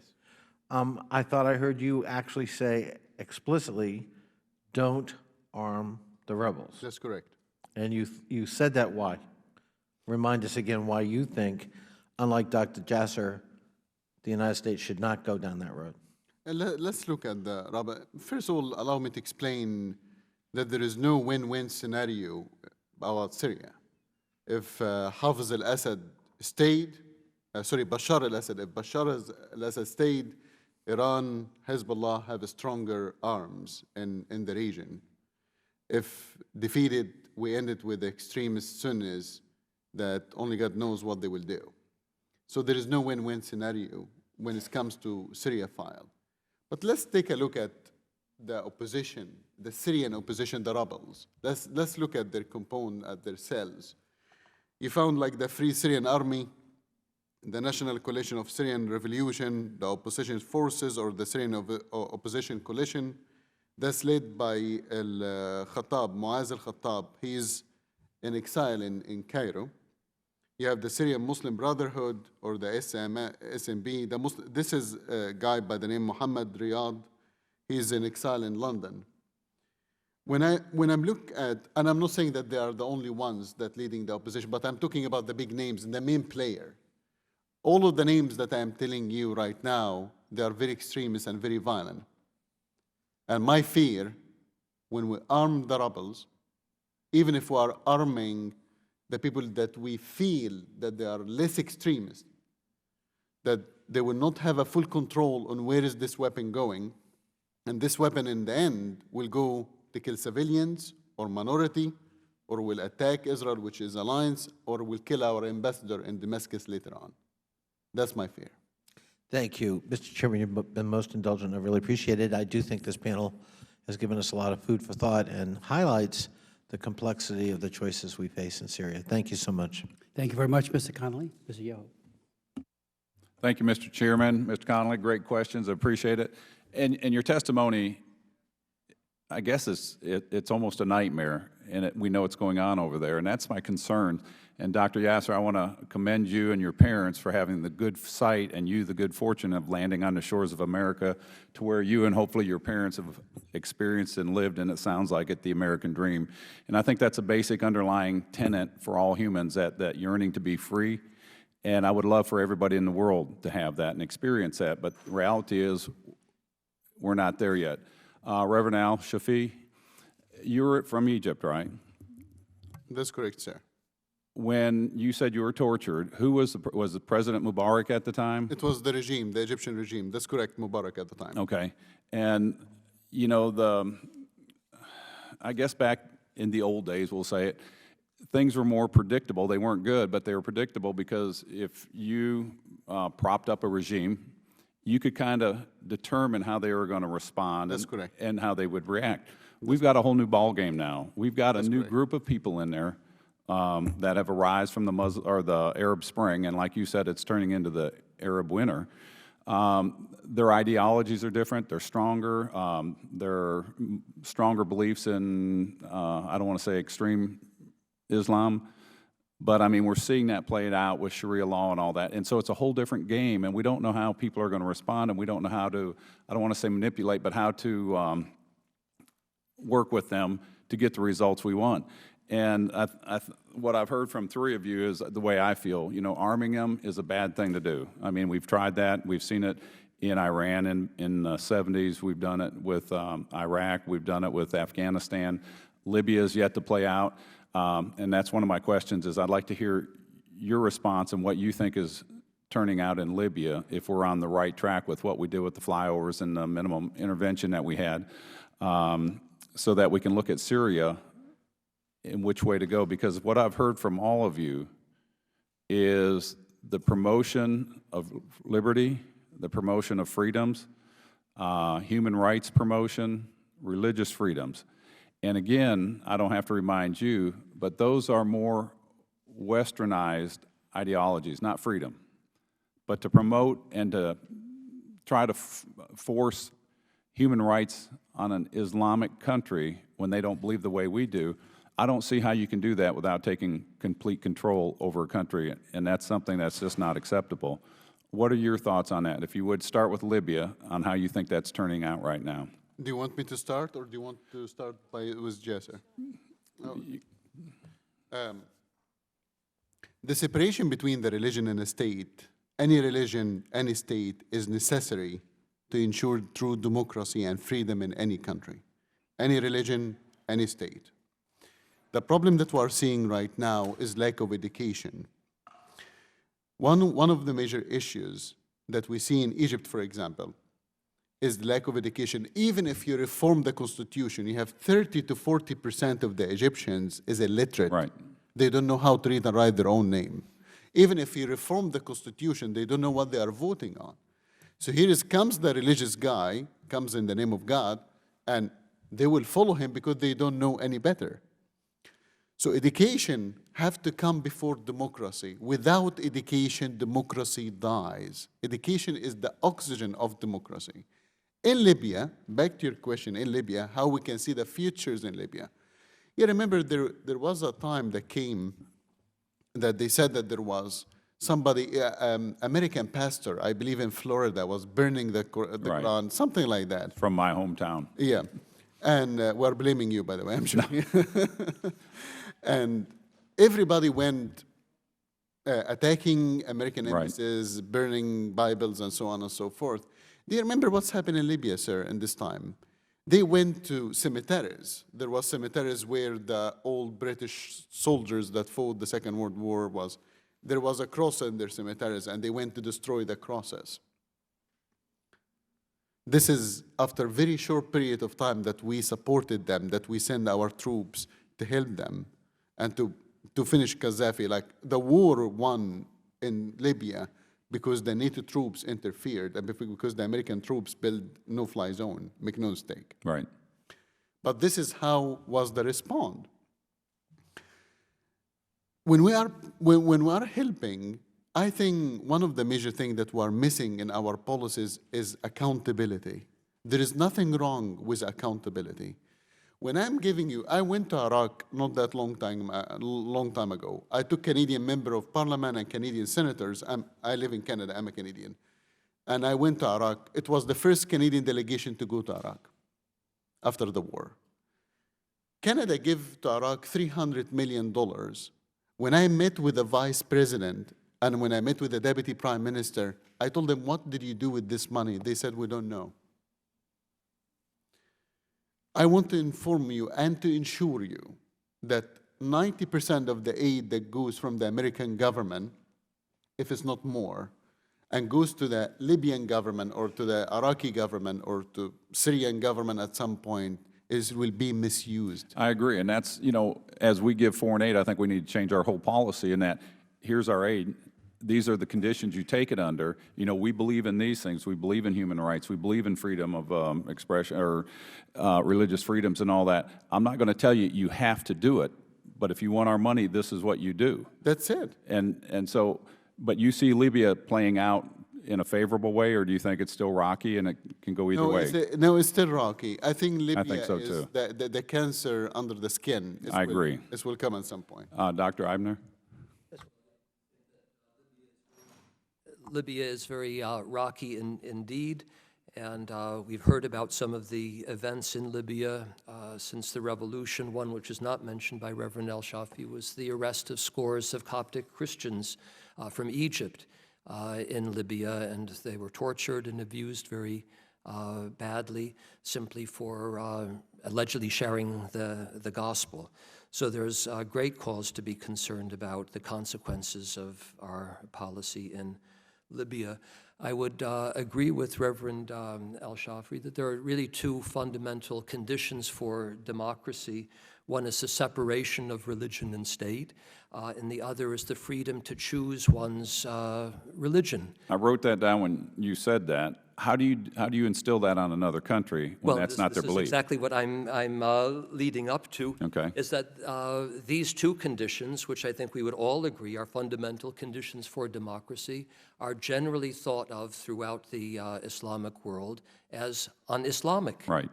And that to promote those conditions or those values is to act against Islam. That is the huge problem that we face. In order to really fundamentally change the situation, of course the United States can use its influence here and there and tinker with systems and make it a little bit better or a little bit worse, but to fundamentally change the situation so that one has so that these conditions are met, it would mean nothing short than going back to old-fashioned imperialism, where the United States moves in like the French or the British in old times. And here we are, we're here to stay, we run the show, and we take responsibility for governance. That is something that we in the United States do not do with our role as a superpower. It's another way of saying actually neo-imperial power. We want to have our, guarantee our resources, our strategic interests, but not take real responsibility. And we repeatedly take half measures like, calling for the overthrow of the Assad regime, but without having a real strategy and resources to make it happen and to make it work in a desirable way. And that's what I see is, we're doing the same thing over and over again, but we're not getting the results we want. And I don't know how you get to that because, like you said, you can't separate religion from politics in Islam because it's one and the same. They work together in that mindset. And we're trying to say, well, we want to separate religion from the politics. We want the religious freedom. Well, and I say that I don't believe that these are our real goals as a nation. Our strategic goals are not to achieve that end. As I mentioned in my statement, I am convinced that our major strategic goal in the region is to create this Sunni axis from Turkey to the Gulf states as a barrier to Shiite in Iran. And these human rights issues and religious liberty issues are sadly sacrificed on the altar of these greater geopolitical interests that our nation has. Okay, thank you for your testimony. Ms. Shea? Yeah, I want to second what my co-panelists have said about Libya, but I think that it's very important to focus on Egypt and to think about Egypt as you are. We do provide billions of support for the government even now, and maybe putting Egypt soon on life support as it threatens to teeter over the cliff of failed statehood. June 30th, is a date to watch, that they're planning big demonstrations against the regime and counter demonstrations against the protesters. And Egypt is the country in the Middle East with the largest, in the Muslim Middle East with the largest Christian population by far, maybe 8 to 10 million Christians.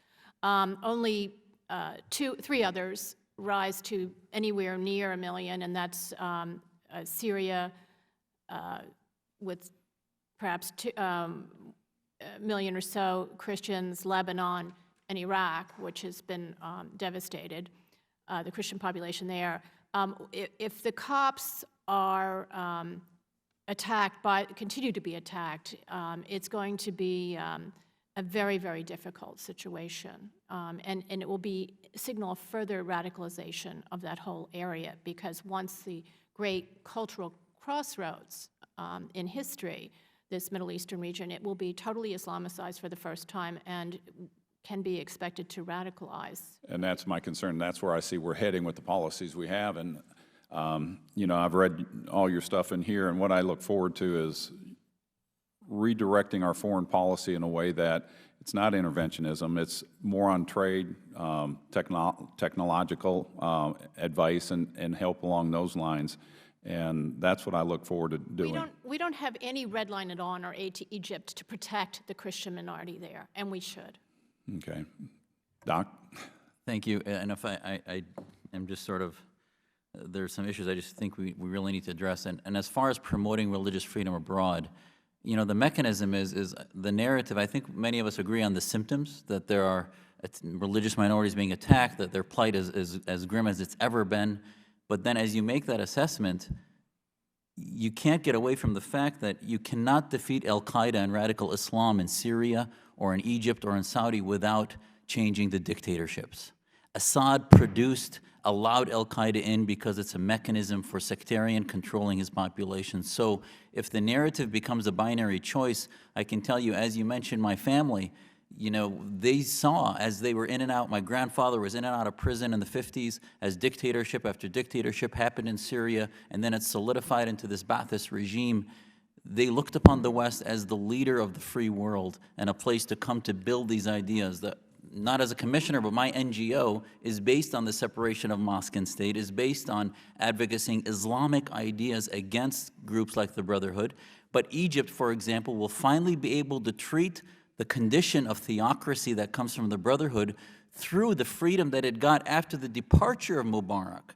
So to think that it's going to be clean and not a mess is not what I'm trying to say, but to say somehow that Arabs or Muslims are any different than Americans were at their revolution is just, I don't believe the human narrative that's part of the International Religious Freedom Act, that every human being wants to be free when left to their own devices. In the United States, I believe, and I think to say that sitting on our hands doesn't have, you know, sort of keeps us clean of what's happening and with no moral obligation, and somehow we can then during any political cycle say that we had nothing to do with the changes there, I don't think is a fair assessment, in that there are choices.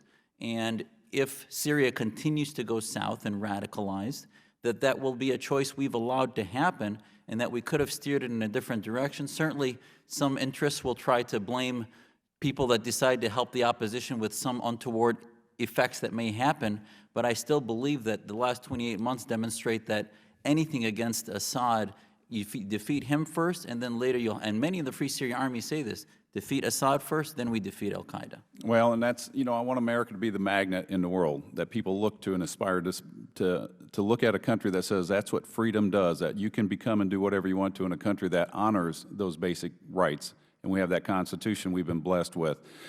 But yet, I guess what I'm looking for is a way to have the people uprise, because it's got to come from the ground up. We can't instill it from the top down. It's not going to work. I mean, when you have 1 billion Muslims in the world that don't quite believe the way we do, to put our faith, our beliefs there, it's got to be an uprising from the ground up. And I look forward to, sending questions to you guys and hearing more from you. One of the things that has been promoted is Radio Free America, and the Freedom Network, to get that message out. And there's other things like that I know we can do on a small scale.